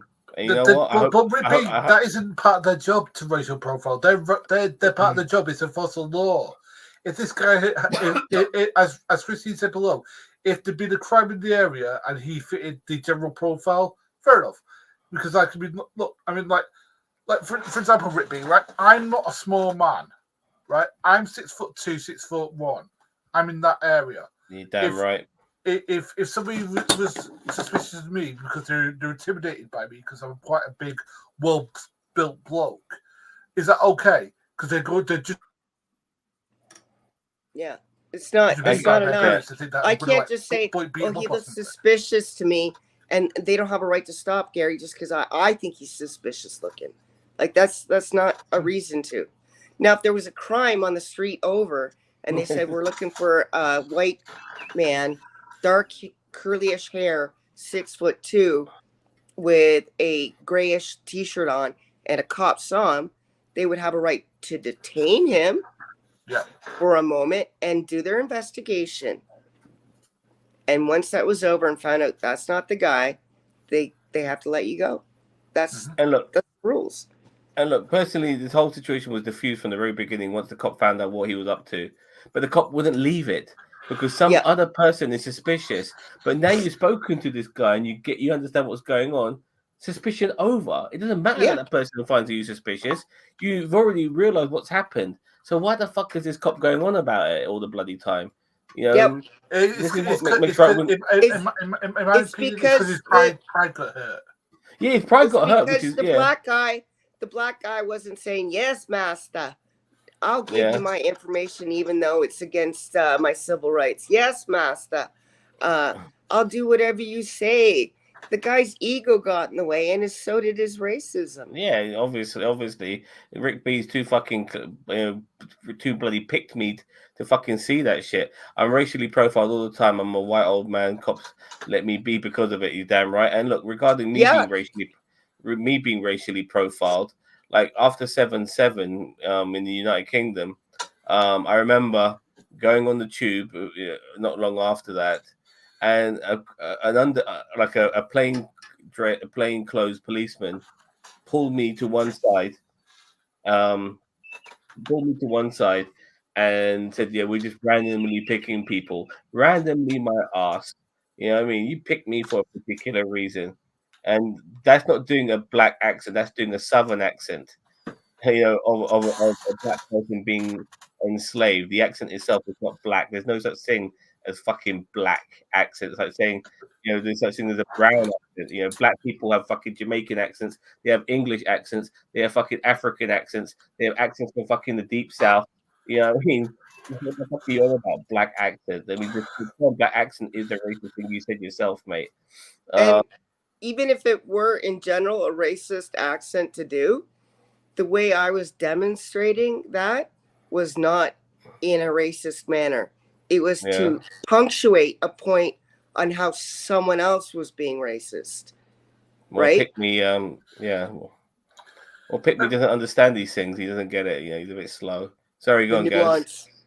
That's Yeah. all right. I mean, as I said, as I said before, right? Police have a really difficult job to do, and they could be doing better spent time than to be harassing just a guy who's sitting on a flaming porch somewhere, just doing nothing but look like the person inside. Look, I'm sure there's actual crimes being committed that he could have gone to. Exactly. And that's why I think that people that make false 911 calls like this to report suspicious people, and I think those people should get in trouble.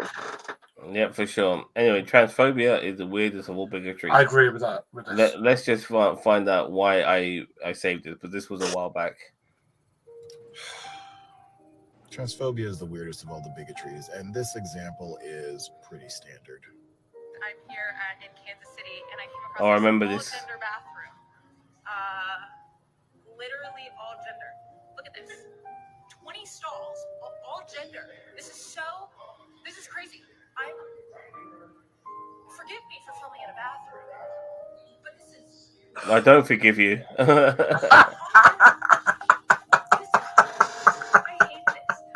What a dumbass! I've never seen an all-gender bathroom. I'm not going in here.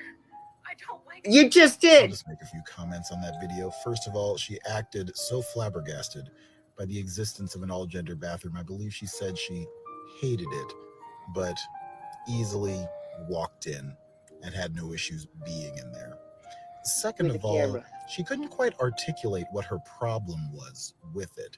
She just kind of repeated the fact that it existed without really saying why it bothered her. And finally, this is nothing new. All gender bathrooms exist, usually on a smaller scale, but they're really not that big a deal. We have them in our homes, for example. Furthermore, with a restroom offering only stalls, an all-gender bathroom offers only privacy to those who use it, unless there's a weirdo in there filming people. Of course, if an all-gender bathroom does bother some people, they are always welcome to go to a different restroom that is separated by gender. But this isn't really the live and let live kind of crowd. My opinion, just go where you need to go. Please make sure you wash your hands. Oh, but all those perverts that go into our bathrooms, I would consider someone with a camera going into a public bathroom a pervert. Agreed. 100%. I mean, transphobia is the weirdest one. In what other bigotry do you obsess about somebody else's genitals and what they do with those genitals? It's like men coming in, coming into our bathroom. It's like, dude, it's not like that. It's like they go into those bathrooms because it's where it's safe for them to go. They get assaulted if they go into the other bathrooms. I'm sorry if it hurts your feelings that somebody who is the correct gender is going to the correct gender bathroom. If you don't like it, don't use it. Go to a family disabled toilet. There you go. That's just gender neutral, and it's a little stall that you can use. All right, so I'm going to show you some clips of the new norm. Let's see if this is one of them. Oh, is this the one on Twitch? Not Twitch, on Twitter. Oh, it's on Twitter. I've heard about this. I heard it's really bad. Like, this is the ending of the new norm, by the way. Am I going to be horrified? No. But you're going to be bamboo. I don't know. What's the word? Like, I've not seen this at all, by the way. This is just the ending, by the way, because like the new norm is this guy here on the right, sitting on the sofa. So the really old guy. The old guy right here. I can put my cursor to him. He's Norman. He's upset at how things are changing. Like, the guy here in the back is voiced by oh god, what's his name? The gay right wing guy. I forgot his name now. Why is his name escaping? David Packman. No, Ruben. Is it Ruben? Yeah, Dave Rubin. Yeah. Yeah, like and and he's apparently non-binary and stuff. This this is his daughter. His daughter is non-binary or whatever. She's a lib and all of that. The wife doesn't say much as you expect. He's got a black friend as well, so he's not racist.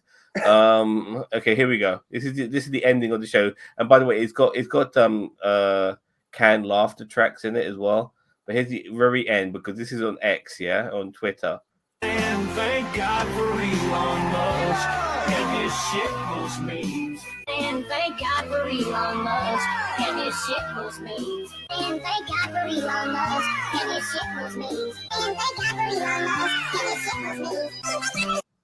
Like the worship of Elon Musk at the very end is really sad.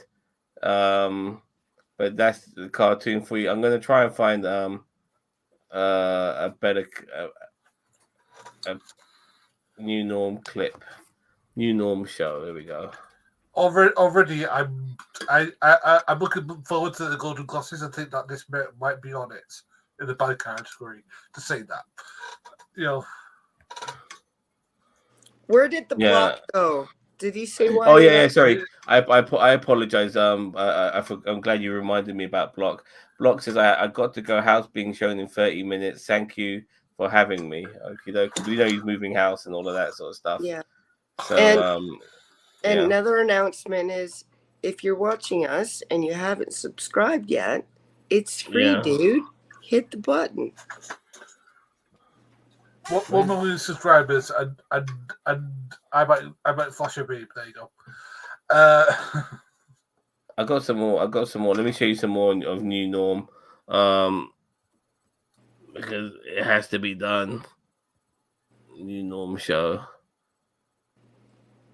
All right, here we go. Here's like the first 3 minutes, I think. Oh God, this is going to be cringy as hell. Remember, we're laughing at it. We're laughing at it. We're not laughing with it. Okay. All right. Oh no, wrong clip. So while you're waiting, hit the bell after you subscribe so you don't miss a show. Here we go. 3 minutes. Tag. What's that? Progress. It's the new norm. The new norm ain't the same as the old norm. I'm the old norm. I want normal beer. Warning, predator reached. Ugh. It's your fault I got house arrest. You're the one who threatened the school board. I gently suggested Yelled. They stop brainwashing my daughter that girls aren't girls and men aren't men. Sometimes they're neither, or both. We're furry and dressed like dogs. Ow! Sorry. What's that? Warning, offensive. Actually, that is one of my pronouns. Also, they, them, and me.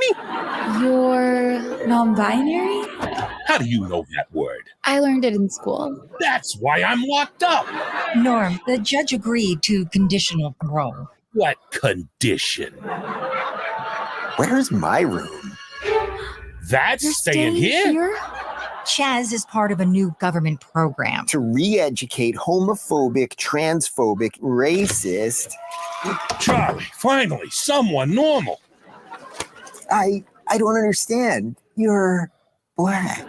Did that just Black Whisper? He's wearing a Redskin shirt. And boss, speaking of, when you coming back to the trophy shop? As soon as I get rid of this, which means I gotta take in that?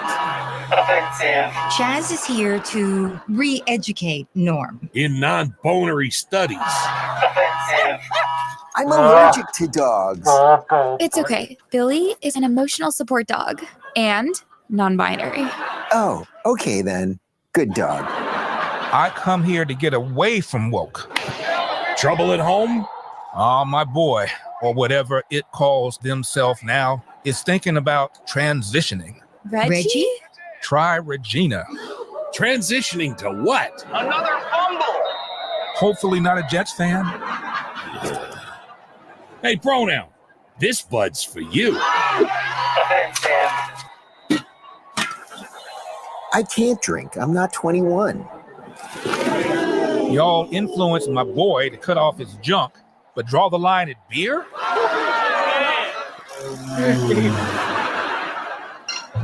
Can't do this. Yes, we can. Find a way to break him. Maybe we can fix the country. I just want normal beer. You know there'll be jokes. The new norm ain't the same as the old norm. Everything's changing and I don't know when. This woke nightmare will end. Thank God for Elon Musk and his shitpost memes. X is the home for free speech.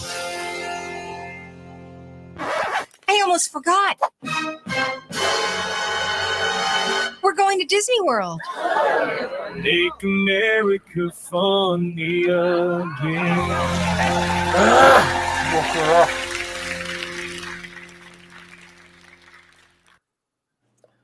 Now, wasn't that the was greatest shit. thing you ever seen in your entire life?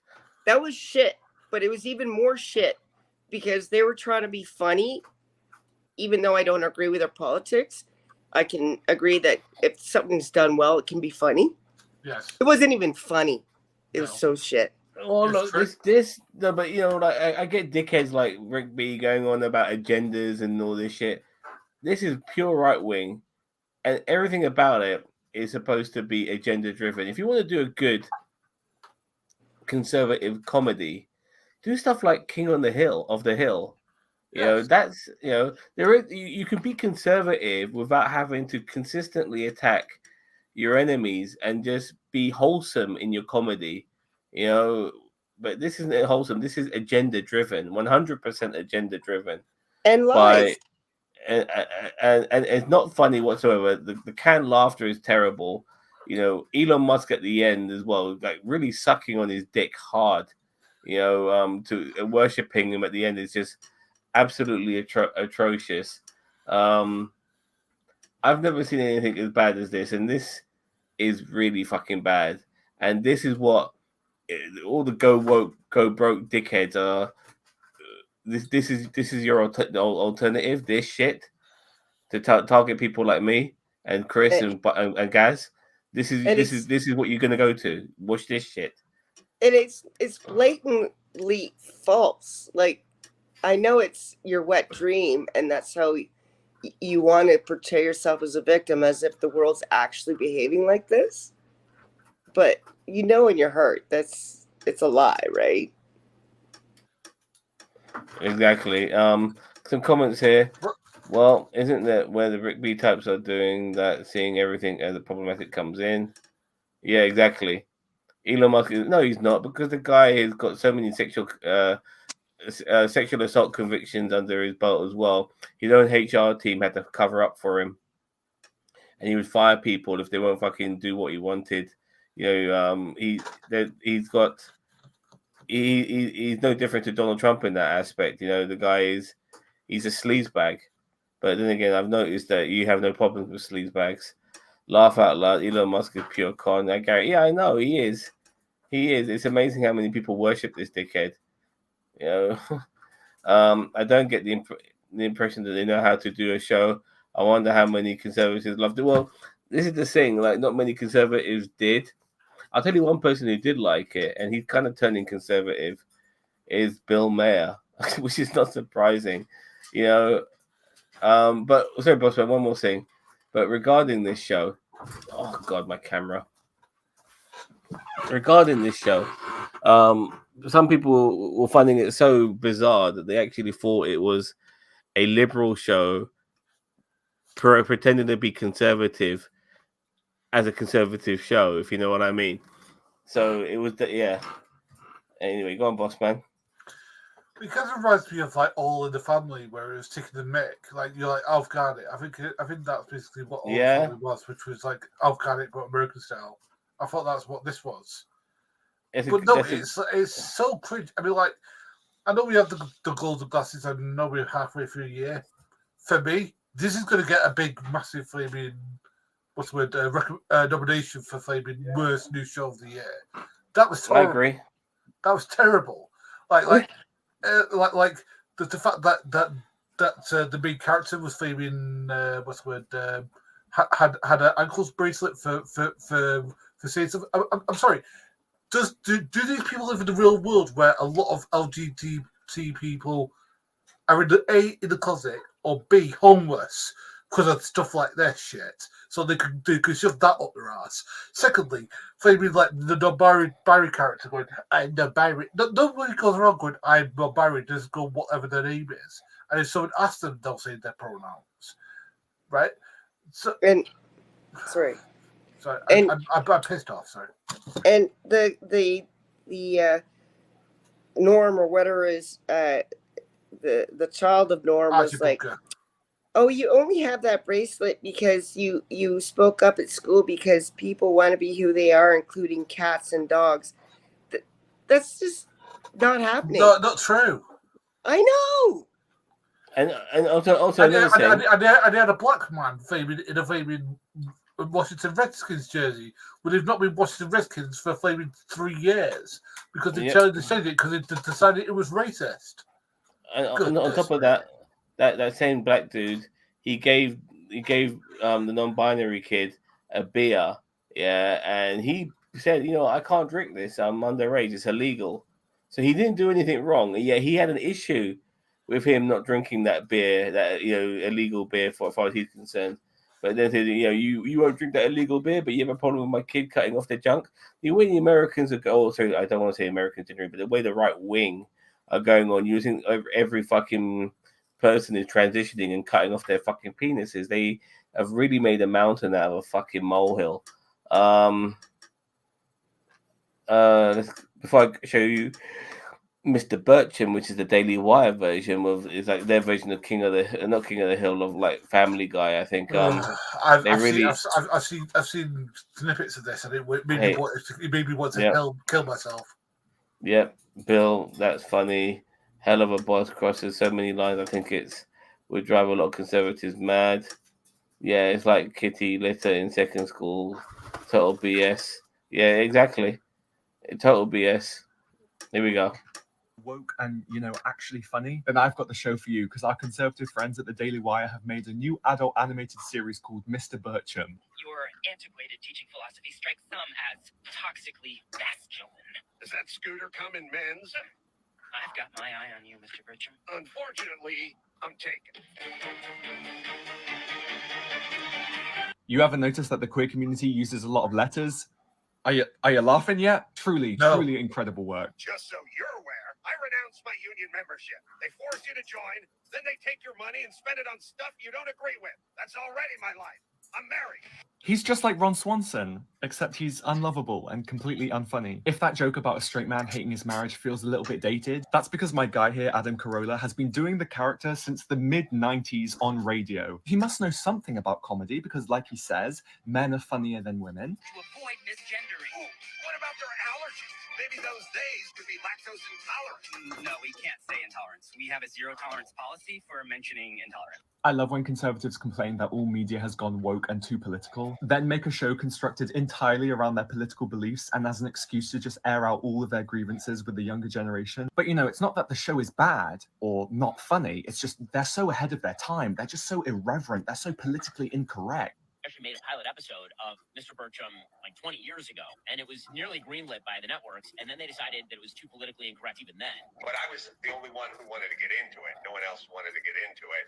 And so it was like too early for Fox. And, Fox was doing Bob's Burgers and crap like that. Fox was doing, good and funny shows like Bob's Burgers. And these conservatives will be so proud of how politically incorrect and offensive their comedy is and then turn out shit like this. Who's in charge here? Where's the manager? Ew, we don't have a manager. All team members are equals. Plus, manager has the word man in it, and we prefer gender neutral. Or womanager, but that's kind of hard to say. And God, so offensive, so politically incorrect, so ahead of its time. Before you say that I think the show is bad just because I'm a woke triggered lib, I'd like you to read this review from a Daily Wire fan. I personally like the Daily Wire's content, but between this show and Lady Ballers, we see a worrying drop in quality. The show kills any sort of momentum by being so painfully slow, you'd wish you were triggered by it so that you could feel something.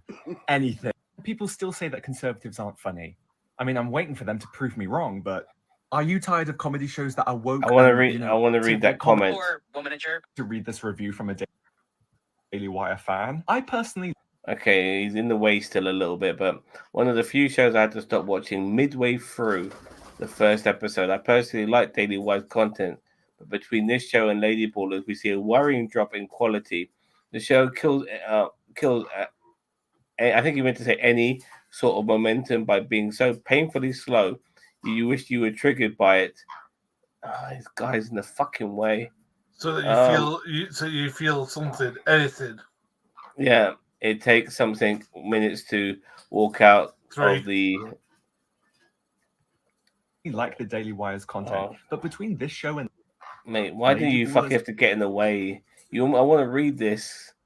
Anyway, we've heard what he had to say, but basically, even one of his own fucking fans, didn't like it. Yeah, so poorly written.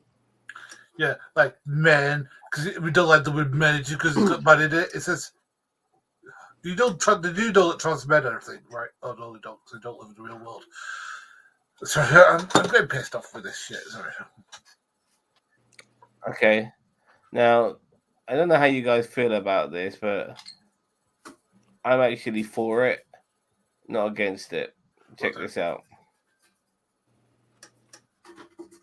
This is the latest initiative from the president of El Salvador. He is putting all these prisoners to work. All these people are being put to work for a positive cause. That's everything from garbage collection to actually cleaning up the beaches and other initiatives, including growing their own foods. The thing that I like is they're actually fixing and painting and working on publicly funded buildings. That means it's no longer the taxpayer dollars that is paying for it. It's actually the prisoners who are then funded by the tax dollars anyways. This is called the Zero Leisure Plan. And as part of that plan, they are growing their own food that they will be eating in the prisons as well. From construction projects to you name it, everyone is being put to work. And the president's saying that they need to repay the debt to society. This is the latest. Now, as I brought this up, look, we already have community service for people who do all types of crime. For me, this is no different. Plus, this is not private sector work here. This is working in the public sector, working on on stuff that is for the community that benefits for society. You're putting people who would just be sitting around in a fucking cell to use. You're making use out of them, and you're actually training them in a way to be productive as well. So you're giving them purpose. I think this is fucking brilliant, personally. I don't know how you guys feel about it. I think it's great that they get to grow their own food because a lot of jails cut so many corners that they're not fed healthy meals. So this way they're going to have nutrition that's also going to make them healthier in spirit, in mind, and in body, which will help them to recover and become better people. I wouldn't want them to do this completely free, however. I would want there to be a small siphon for the work so they're set up when they get out. So they have just a little bit of money so they can get like a bed set. What are they called? A bed sit. A bed sit, have a week so they can go look and apply for a job in a nice looking outfit.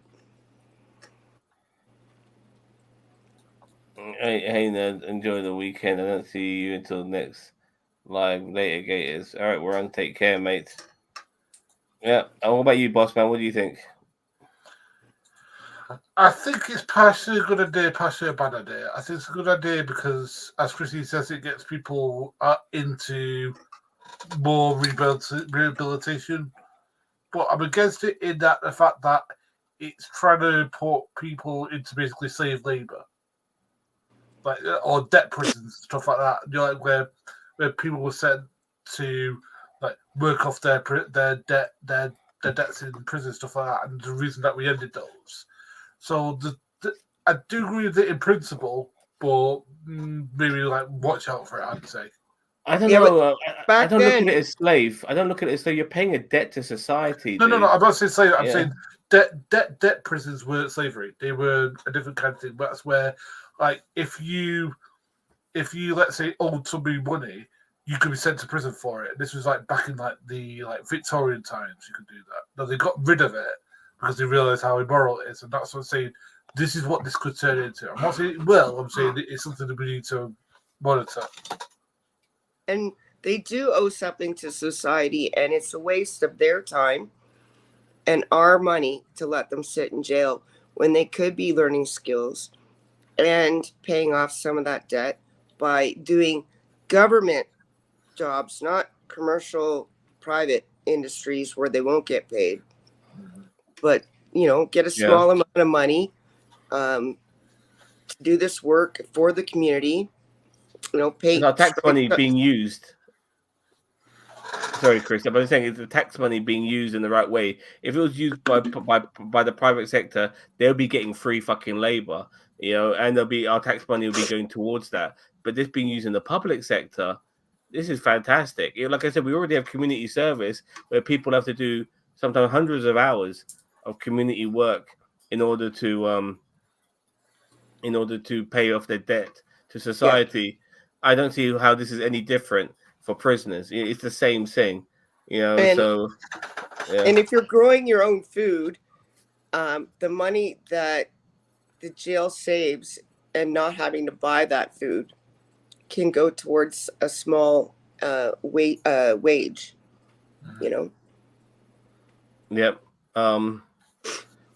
So Richard says privatization of prisons is a terrible idea. It tends to intensify kinds of Look, I 100% agree on that, and that's why the land of the free, America, which has the privatized prison, where they imprison their citizens for profit, is a terrible idea. But this isn't. This is the government running this particular scheme.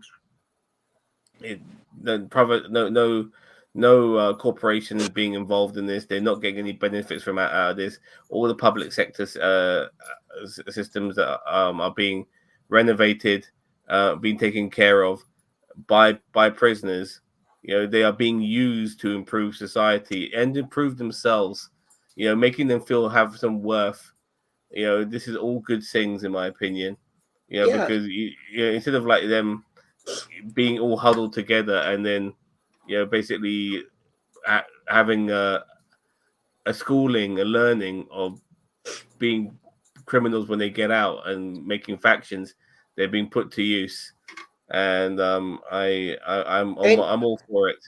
And you're going to get some self-worth. I mean, you're cleaning up a beach, Not only that, even if you don't want to go clean up a beach as a prisoner, I'm sure you're going to appreciate the fact that you're outside the jail looking at a beach, That's the other thing I was saying, like the amount of times that they're not actually in four walls. This is a way of paying off your this is a way of paying off your sentencing, and also you always gonna have a criminal record, but if you looked upon that you've improved your life because of these particular aspects, then it's a good thing.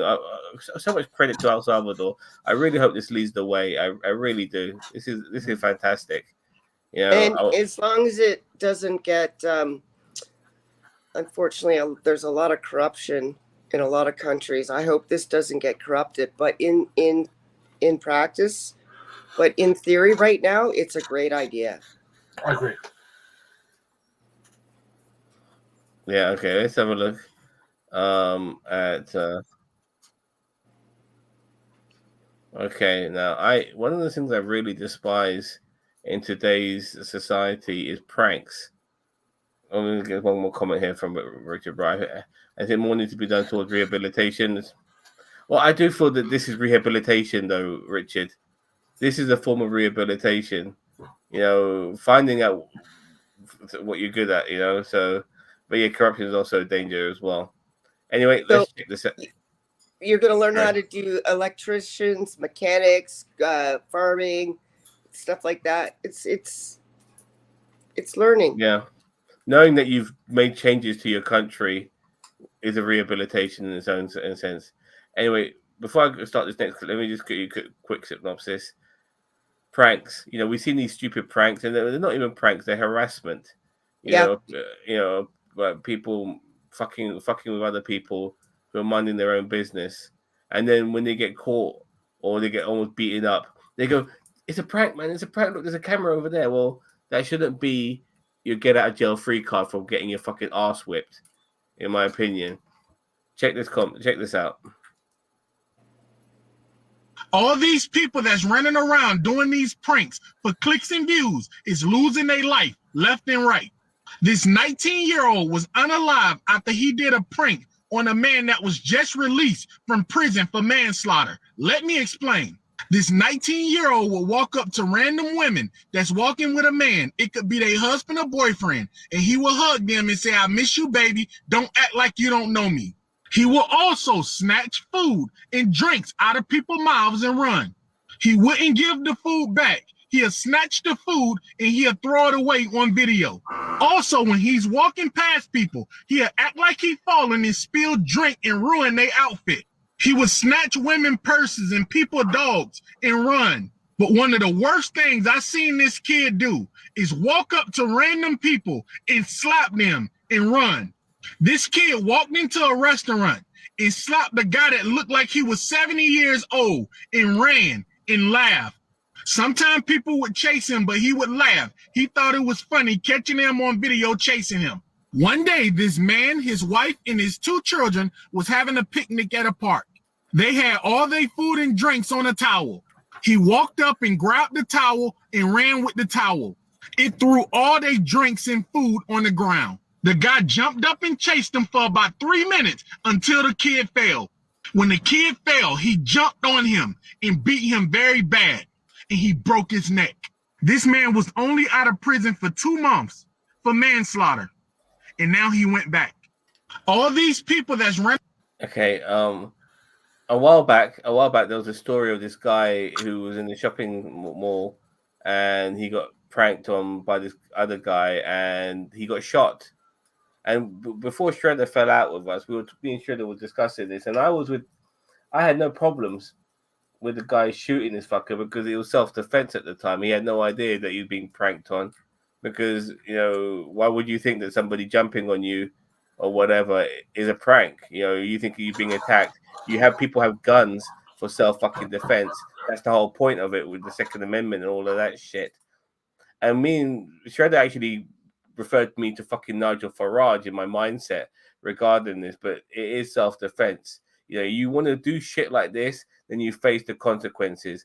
Now, this 19-year-old who just been killed seems to face the consequences for all the terrible pranks that he's done in the past, and now it's finally caught up with him. You do the fucking crime, you do the fucking time. In this case, the time was your fucking life. And I have no sympathy towards this kid whatsoever. I personally think that all these people, these young kids, even, you know, if they get away with it and they survive and they don't get killed, then hopefully that'll be a lesson for you not to fucking do this shit again. But we all learn lessons sometimes that could almost fuck us over in life, and it made us realize we shouldn't do this shit again. And he obviously hasn't, and I'm glad he's fucking dead. I'm glad he's fucking dead. I don't give a fuck. You know what I mean? I hope this guy who's done for manslaughter, I hope he fucking gets out or whatever, because he doesn't deserve the shit that happened to him, in my opinion. Sorry, Chris. No, it's okay. You know how I jump in too much. Yeah. That kid had sexually assaulted people because he hugged and touched women. Yeah. Physically assaulted the elderly.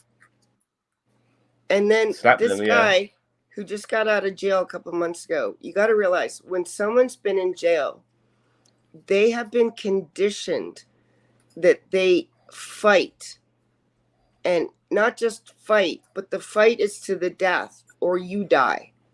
So I would fight as a lawyer for this gentleman and say, because of his previous conditioning in jail, he had no other choice. He's got post-traumatic stress, and that's why it happened. I don't want this kid to be dead, but I wish he had been beaten to a point where he would have been in pain for many, many months and had a lot of bills, but in the end recovered and never did this again. That's what I would have liked to have seen. Look, if he didn't die, fair enough. If he learned, would he have learned his lesson? Who knows? The guy who got shot in the mall didn't die, but he didn't learn his lesson either.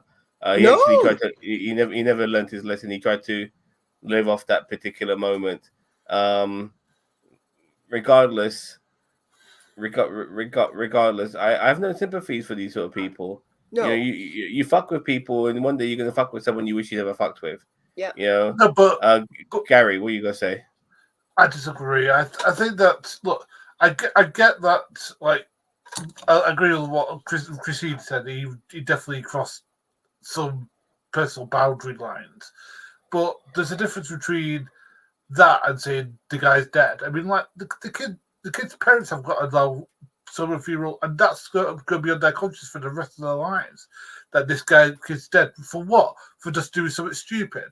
We've all done something stupid. Constantly doing something stupid all the time. Do you think one of these things?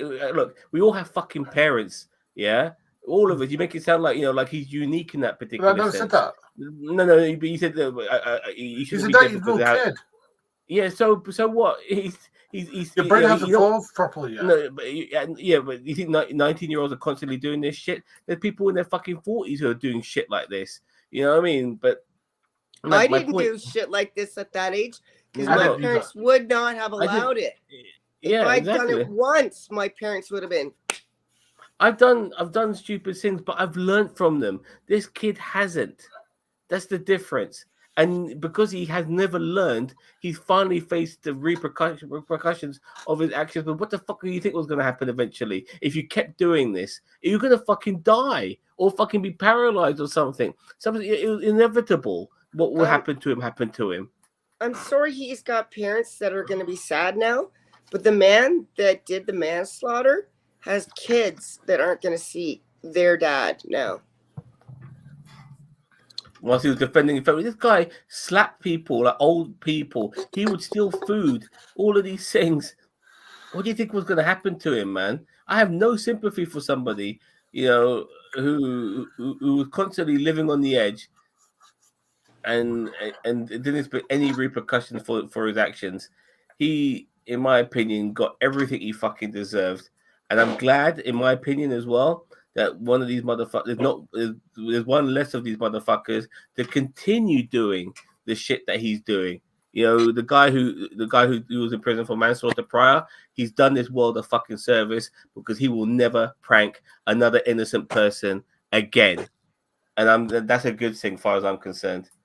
I sometimes wonder if such behavior is a product of homeschooling, where they don't get socializing. Are you talking about what we've just been watching right now? I'm not sure.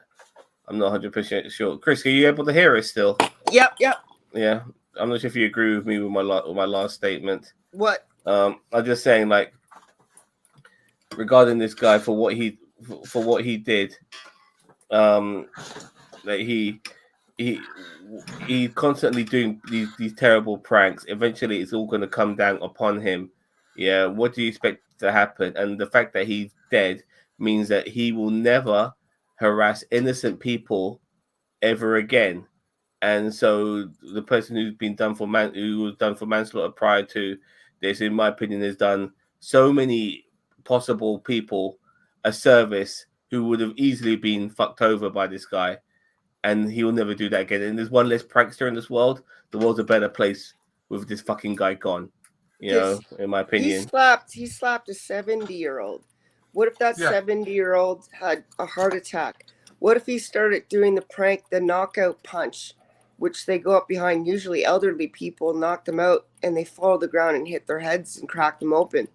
I mean, this kid was playing Russian roulette and just kept pulling the trigger until he was out of chances and he finally got to the round, Yeah, I mean, I understand what you're saying. All I'm saying is that, like, if he got, let's say, hospitalized, fair enough, like that would maybe beat some sense into it. But the fact he's dead, maybe it's just me that I just don't believe that you should kill people. Maybe I'm just no. But what? Neither what did do you that think guy. to happen to him? Probably didn't mean to kill him. If you know anything about people that have been to jail, he's not a conscious decision. I'm now going to kill this fucker.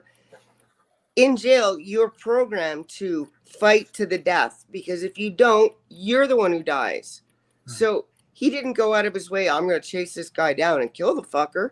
It clicked in. It's part of post-traumatic stress disorder, which people get from being in jail. And look, as far as I'm concerned, this is the consequences of your actions. Because I don't do shit like this myself, I'm more likely to fucking live. This kid died at 19 years old. It's the consequences of his fucking actions. And once again, I don't give a fuck. I'm glad that I'll say this right now. I'm glad he's fucking dead. All right. I'm not glad he's dead, but I can see how it happened. I'm fucking glad he's. I hate these type of people in our world today. You know, we are so much better without this cunt. No Rich is a product of a nation that grows up on individualism, which means a greater number of narcissists and sociopaths. Yeah, and this kid was probably that. I mean, to do what he did on a consistent basis is one of those things. You know, he's laughing at people, he's attacking vulnerable people, elderly, and all this sort of shit. You said he's a sexual assault with regard to the huggings and stuff like that. Fuck him, man. Do we really want people alive like that? I'm glad he's dead. Die, just because he's not a fucking, a billionaire or whatever, or a mass murderer or whatever. We're supposed to fucking not feel as bad, or that he's a bit young. He's over 19. As far as I'm concerned, he's a fucking adult. Die. I'm glad you're dead. It's good. There's so many people in this world who will never have to suffer your shit ever again. I'm glad you're seeing the light or the darkness, or whatever you want to fucking believe in. So fucking happy he's dead. You know what I mean? Anyway, I'm owning it. I'm fucking owning it. Richard Roy said, Ginger Greek. I agree, but I think the whole homeschooling thing is from a rise of what? Sorry, what's that word? Individualization. No, there's no L in there. Well, that's what it's for. Okay, fair enough. That attempts to dismiss a public education system for the very reason you say. The wealthy are bent on keeping people from uniting as it's their greatest fear. Okay, we're going on a different road here.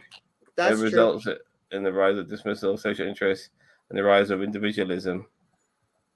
Okay, this one. Okay, now let's go into a lighter note, Chris, because I know you have chipmunks and stuff like that. So maybe these are squirrels, but they're similar. So I thought this could be a way of, teaching you things. Okay. Secret to getting a squirrel to chill out on your hand like this?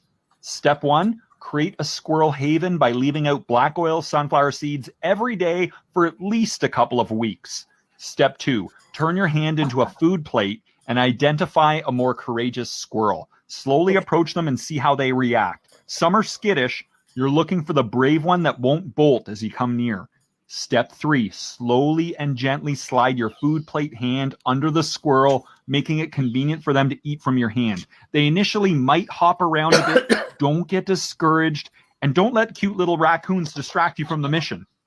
Step 4, once the squirrel starts hand feeding, initiate the squirrel elevator technique. Gently elevate your hand each time they nibble until they confidently hop right up into your palm. And if you're feeling adventurous, slowly give that squirrel some gentle pets or even belly rubs. And remember to extend your love to other animals too. Let's be in love with nature. Do you want to know the secret to getting All right, Chris, there you go. Now you know. Well, you guys saw the video of me petting one of my chipmunks. Where'd that put the boss man? I don't know. Okay. I'll be right back, he says. Okay, fair enough. Yeah, okay. I was petting one of my chipmunks, but he's from last season. I think Dave's passed on now. But for those that are watching that don't know this, 2 got in my house. So I've been feeding them. I did buy a trap, so I'm going to live trap them, put them outside. But I'm starting to get the one. It's eaten from my hand, so I'm going to do the elevator thing now that I know about it. So thanks. Okay. Here's Charlie Kirk. Let's check this out. Only 1 out of 4 blacks in America have a mom and a dad around. How magicians get you to look up here so you don't realize that this has been in your face the whole time? Focus on the black community. That way we don't have to talk about the problems in the white community. You're worried about raindrops. I'm worried about the flood. 75% of white-collar crime in 2022 was committed by white people. 75%. White household income is roughly $80,000. I can't hear him. Black household income is roughly $53,000. Okay, I know you. I don't know why he's whispering, but he's basically saying, focus He's on the like, black people. okay, you want to show me statistics? I'll show you some statistics No, he's about basically white saying. people. He's basically saying, focus on the black problems with black people, so we don't have to focus on the issues with white people. And he's mentioning all the statistics like white collar crime and stuff like that. I'll see if I can paraphrase what he's saying. No, I think I got it. He's like, I'll show you statistics about white people now, and they're worse. And this is what Charlie Kirk does, by deflecting. So, yeah, so that's what he does. All right, Trump versus Triumph versus undecided voters. Okay, this is a bit humorous. Let's check this out. We've never had worse choices, in my opinion. I don't like either candidate. Same as other people said, I'm not really crazy about either candidate. Okay, I see some of you feel you need more information about the candidates, and I get it. We know so little about Trump and Biden. Apart from their campaign issues, their actions as president, their handling of the global pandemic, their criminal indictments, whom they've showered with, and a very detailed description of Trump's penis from a former porn star. But we still don't know. Okay. If you're leaning towards Biden, please raise your hand. If you're leaning towards Biden. If you're leaning toward Trump, raise your hand. Okay, raise it at the 45-degree angle, please. Little straighter, don't bend the elbow. That's good. It's a Hitler joke. You see, because you support a fascist. All right. I love it. I love that dog. He's so funny. Comments. I get a raccoon visit every night. Yeah, he is whispering. I'm sorry about that. That's why I moved on from him very quickly.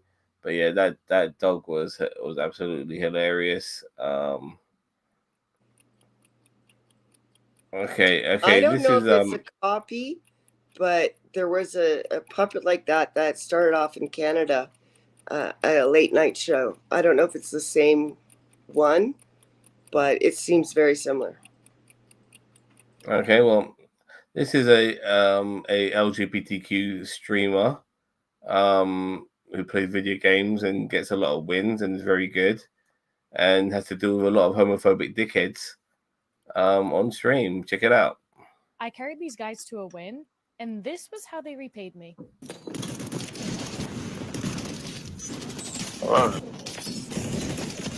Get out of there, you're gonna die.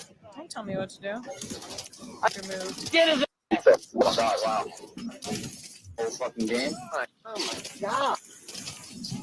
Oh. Happy Pride. Happy Pride, Lacey. Okay, let's not call them slurs. I'm gay. I thought you said that. I did say Happy Pride because I'm fucking gay. I carried these guys to a win. Oh, I forgot. There wasn't much in that, but yeah. I feel sorry for her. Like, she has to deal with her. Like, the gaming community is also so fucking toxic. That she has to deal with shit, dickheads like that. But unfortunately, yeah. Republicans try to insult me for my age. Okay, forget that one. Let's check out this one regarding Eric Trump, because this is great. I wish Rick B was here right now. I think he might have left. But regardless, check this out. This is a beaut. Eric Trump just said at a press conference with hundreds of people standing before him that Donald Trump will win because in a barrage of things, one being he's white. This is not a joke. This is not a gaffe. This isn't made up. This is exactly what he said, and it is exactly what he meant. And New York deserves so much better than this. And I cannot wait for the day that we win. We will. We're right. The entire country knows this is nonsense. They don't buy it. Apologies. They stopped hiding their true intentions a long time ago. When the president of the United States can stand on a debate stage and tell white supremacists stand back and stand by, there is no semblance of even attempting to conceal the ultimate goals and objectives of the America First movement, of the Make America Great movement. There is no hiding it. But it's shocking to me that there's so many Black people in this country who refuse to see it for what it is. Eric Trump just said at a Not press just Black conference, people, but basically anybody who isn't white. You know, generally, and there are loads. There are people from the Far East. There's people of my race. There's Black people. There's Latinos. There's all types. And the fact that they support this guy, and I think for me, a lot of the time, it's the cruelty. They like the cruelty of this person. The only unfortunate thing for them is that they're a different race, but the cruelty, as far as they're concerned, is all good. You know, they like the fact that he's horrible. Or they're like, "Oh, it can't possibly be talking about me. It's the others, the other others." They think that, but and at the same time, Chris, is like they think, you know what? If I align myself with them, then they will never target me. But but the thing with fascist groups is that they like to constantly make their circle smaller and smaller. Yep. They start off big in order to get the power, but then they start throwing people to the side. Yep. You know, until it's just basically old white men, pretty much. You know. Yeah, they think it's gonna protect yeah. them if they're yes men and pygmies. Exactly. So I'm getting really tired. Me too. I'm feeling a bit fatigued as well. We'll do a couple more, yeah, and then we'll call it a day. And then I just want to talk about Lizzo for like 4 minutes.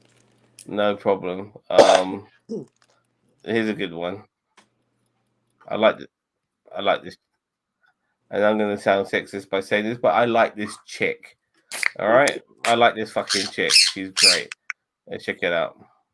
I'm a small government conservative. That means I think the president should be an emperor who can commit as many crimes as he wants. I'm a small government conservative. That's why I think every public official should be able to take bribes to affect their decisions. I'm a small government conservative. That's why I think every vagina is between a woman, her doctor, and the Republican judge giving her a $10,000 fine. It's not like we can trust you with that thing. I'm a small government conservative. The state should imprison you if you don't have a home. I mean, jail cells are more comfortable than park benches. Am I right? I'm a small government conservative. That's why I think the government should dictate who I sleep with. You know what they say, it's not consent if Ted Cruz can't watch. I'm a small government conservative. That's why I love corporate oligarchy. It's what Thomas Jefferson would have wanted. I'm a small government conservative. Jesus should be in every classroom and our children should pledge allegiance to a flag every morning. That's normal. You can probably tell by now, but I'm a small government conservative. And I can't wait to see my enemies in a gulag. That will never backfire on me. Right, guys?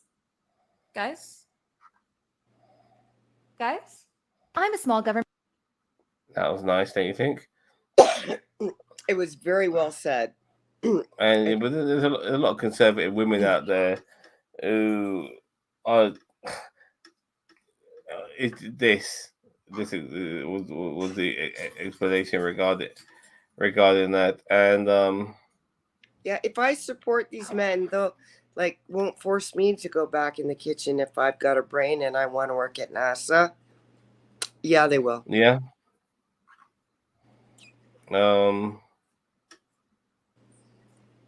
Let's have a look. Oh, here we go. Let's end with Mike Pence.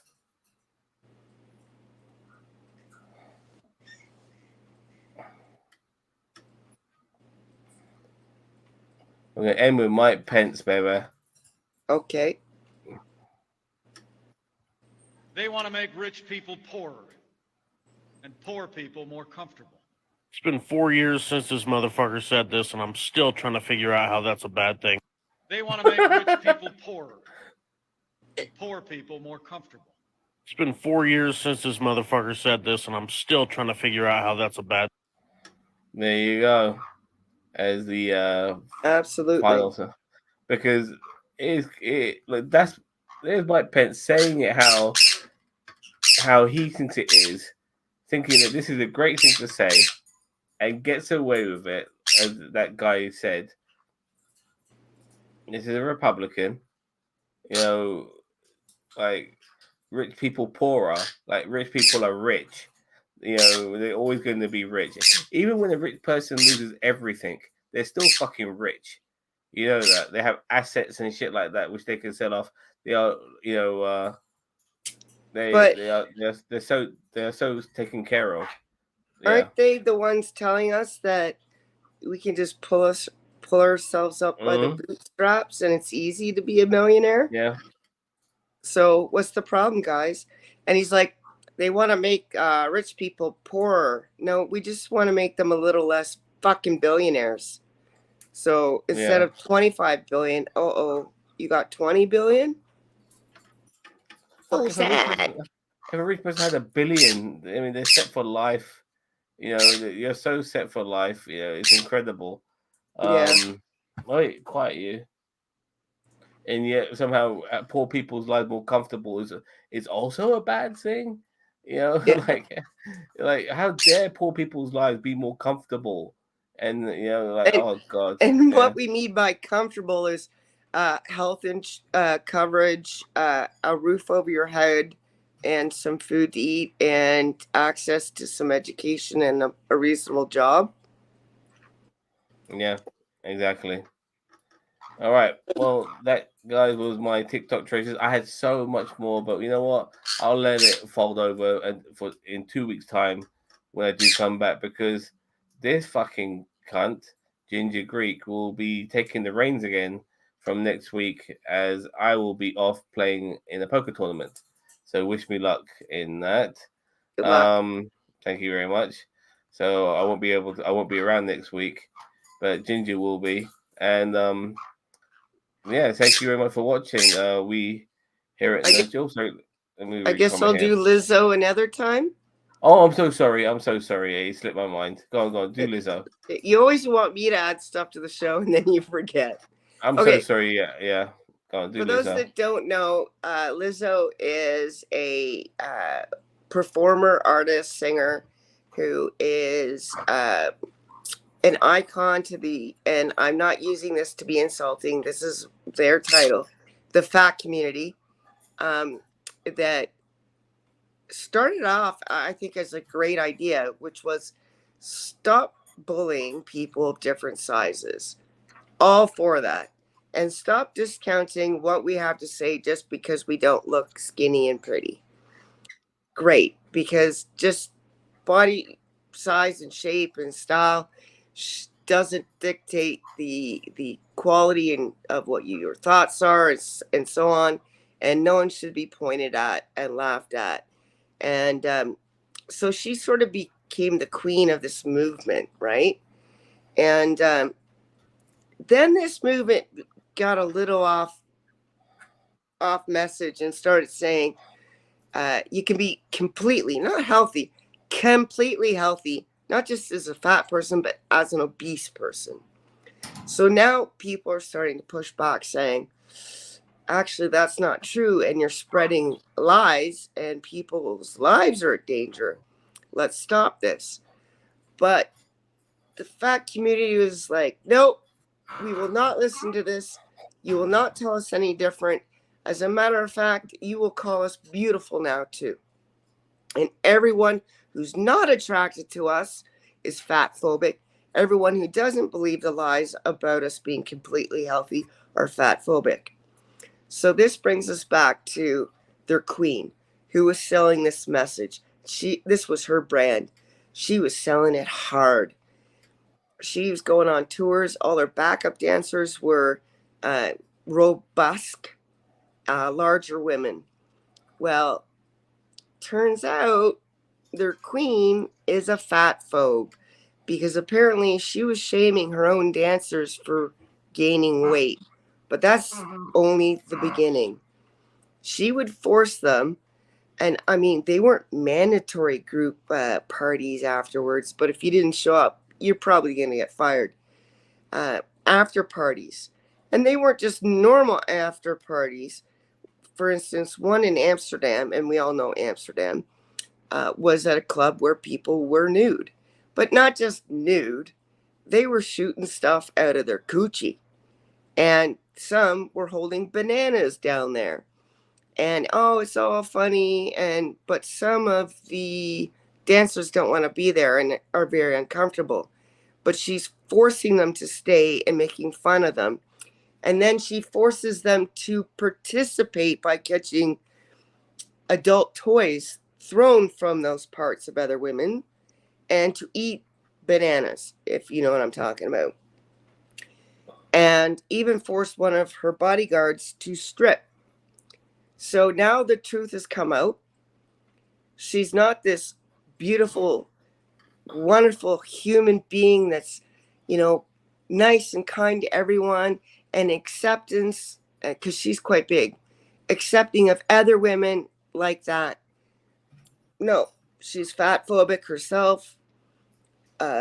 She has put people in a work environment where there's sexual harassment. She's fired people. She's been violent towards people, all because she's a narcissist. And the truth is coming out, and I am digging it. Because now this whole community online that was all like, she's our queen, nothing she can say or do is wrong, are silent as fuck. And it's deafening, and I love it. And if you want to look into it a little bit more, just go online and go on YouTube. It's fascinating. I mean, I'm hoping more comes out of it, because I do know about this already. It's not that recent, is it? It's a little bit old. 11 months, 10 months ago. Okay. I actually thought it was longer than that. Okay, but fair enough. But I do recall about Lizzo doing all of this sort of stuff. And yeah, it's unfortunate. Like these Queen Bee diva singers and song artists, they have this element within them that makes them horrible fuckers. I've come across Diana Ross in the past, and she was a terrible person. I was only I really like proper diva as well. And I've heard stories about Jennifer Lopez. Yeah. Even though I've also heard that she's nice as well, but then again, I guess you can catch people on a good day. Madonna, I've heard she's a bit of a diva as well. All of these Mariah Carey. I've heard that. Yeah.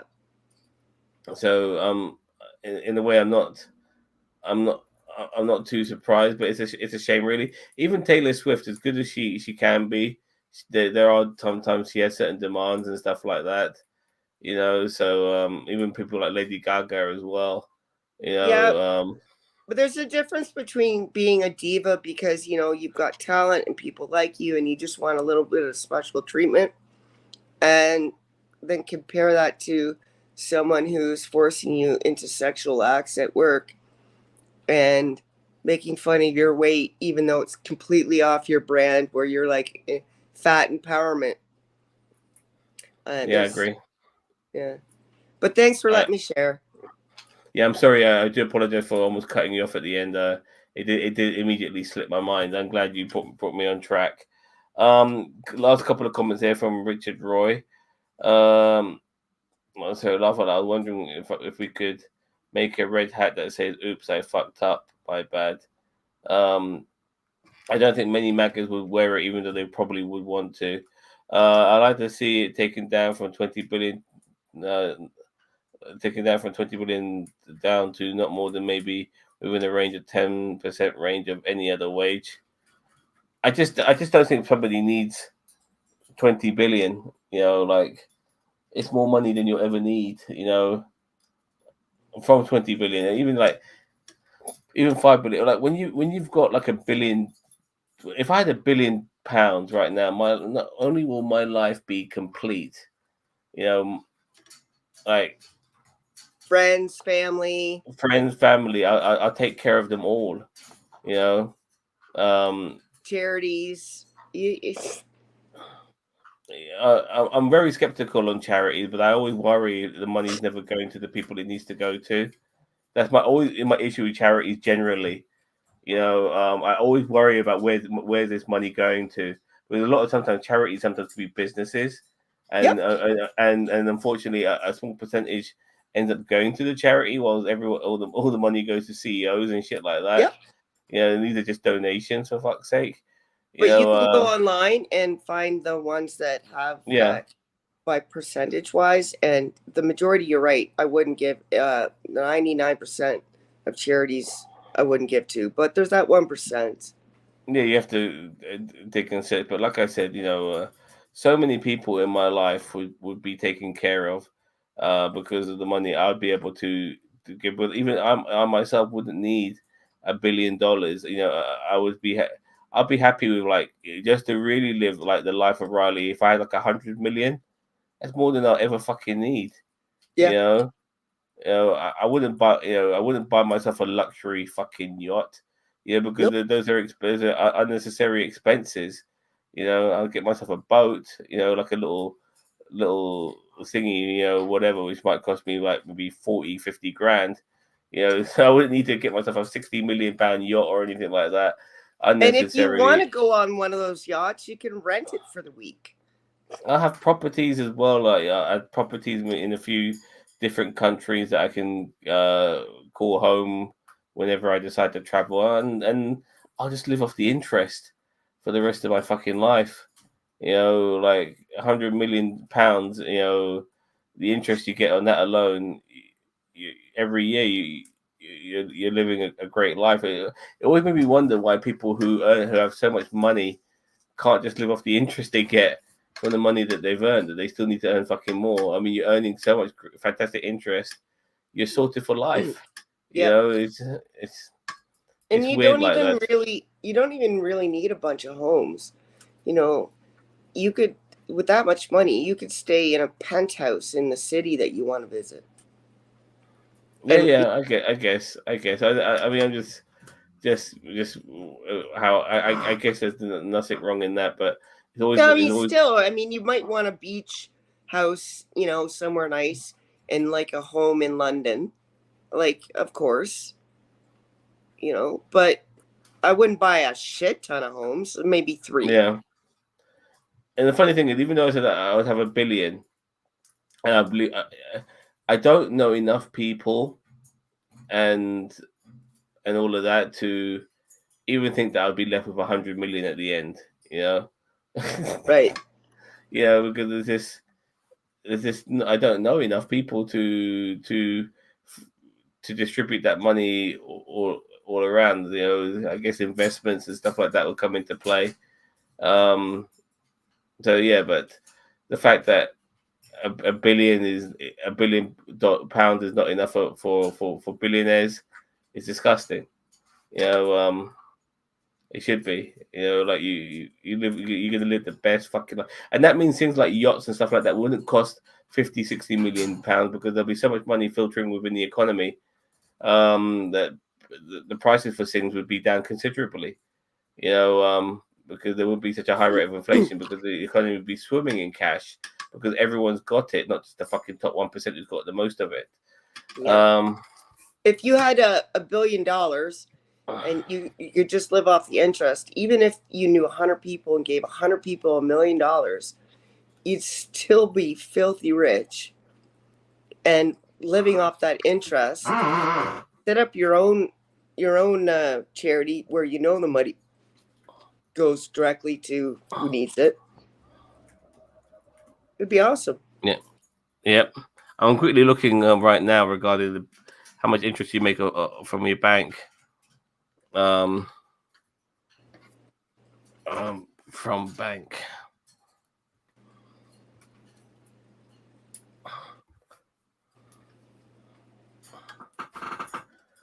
If you were like, this is just £1 million. I didn't even write £1 billion. It's just £1 million. If you're making 1% interest, you'll be making £833.33 a month on 1% interest. You know, most banks will give you a bit more than that. So you'd be making, if you had £1 million in your bank, you'd be making an interest of, if you say 2%, you'd be making, or say 3%, you'd be making £2,500 a month interest every month. And that's just 1 million. Can That's you just 1 imagine million. a billion? Yeah. I'm going to do $1 billion now.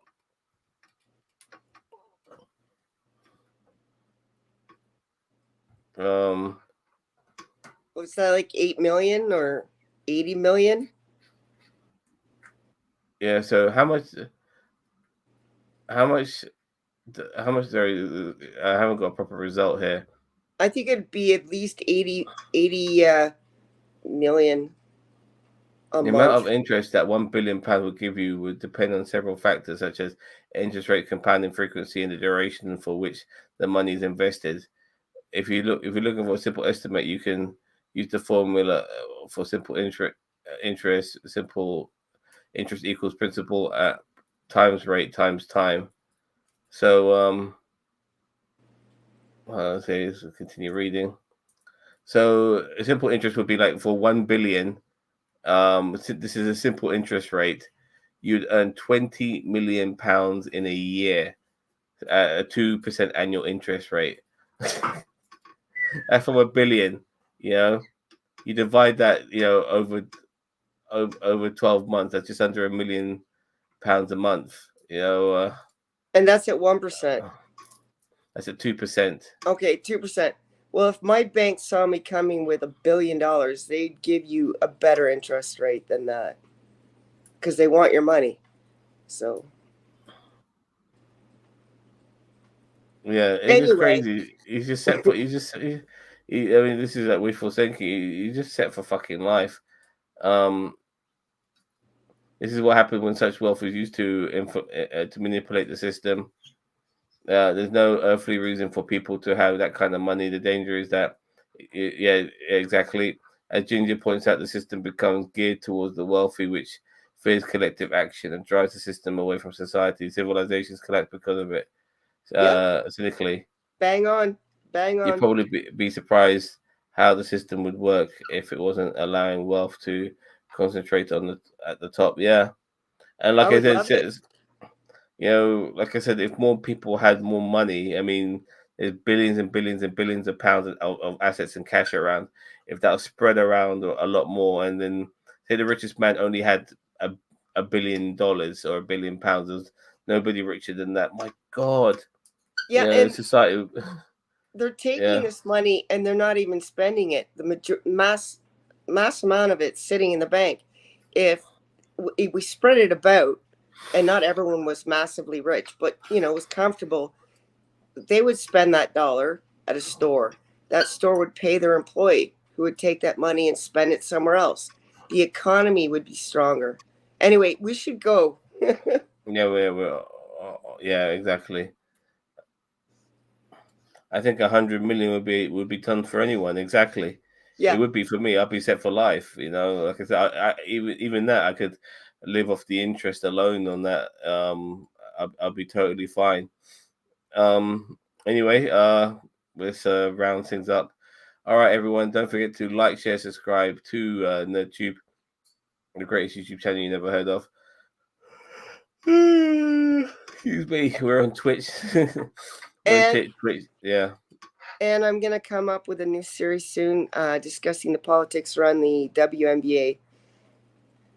Exactly. More TikTok treasures from me in a couple of weeks, and I will be back in a couple of weeks on this particular show with me, Lucky My Poker, and Ginger Creek will be back to host the show that he created. All right. If you've forgotten the name, it's NerdTube. Remember it. Bye bye.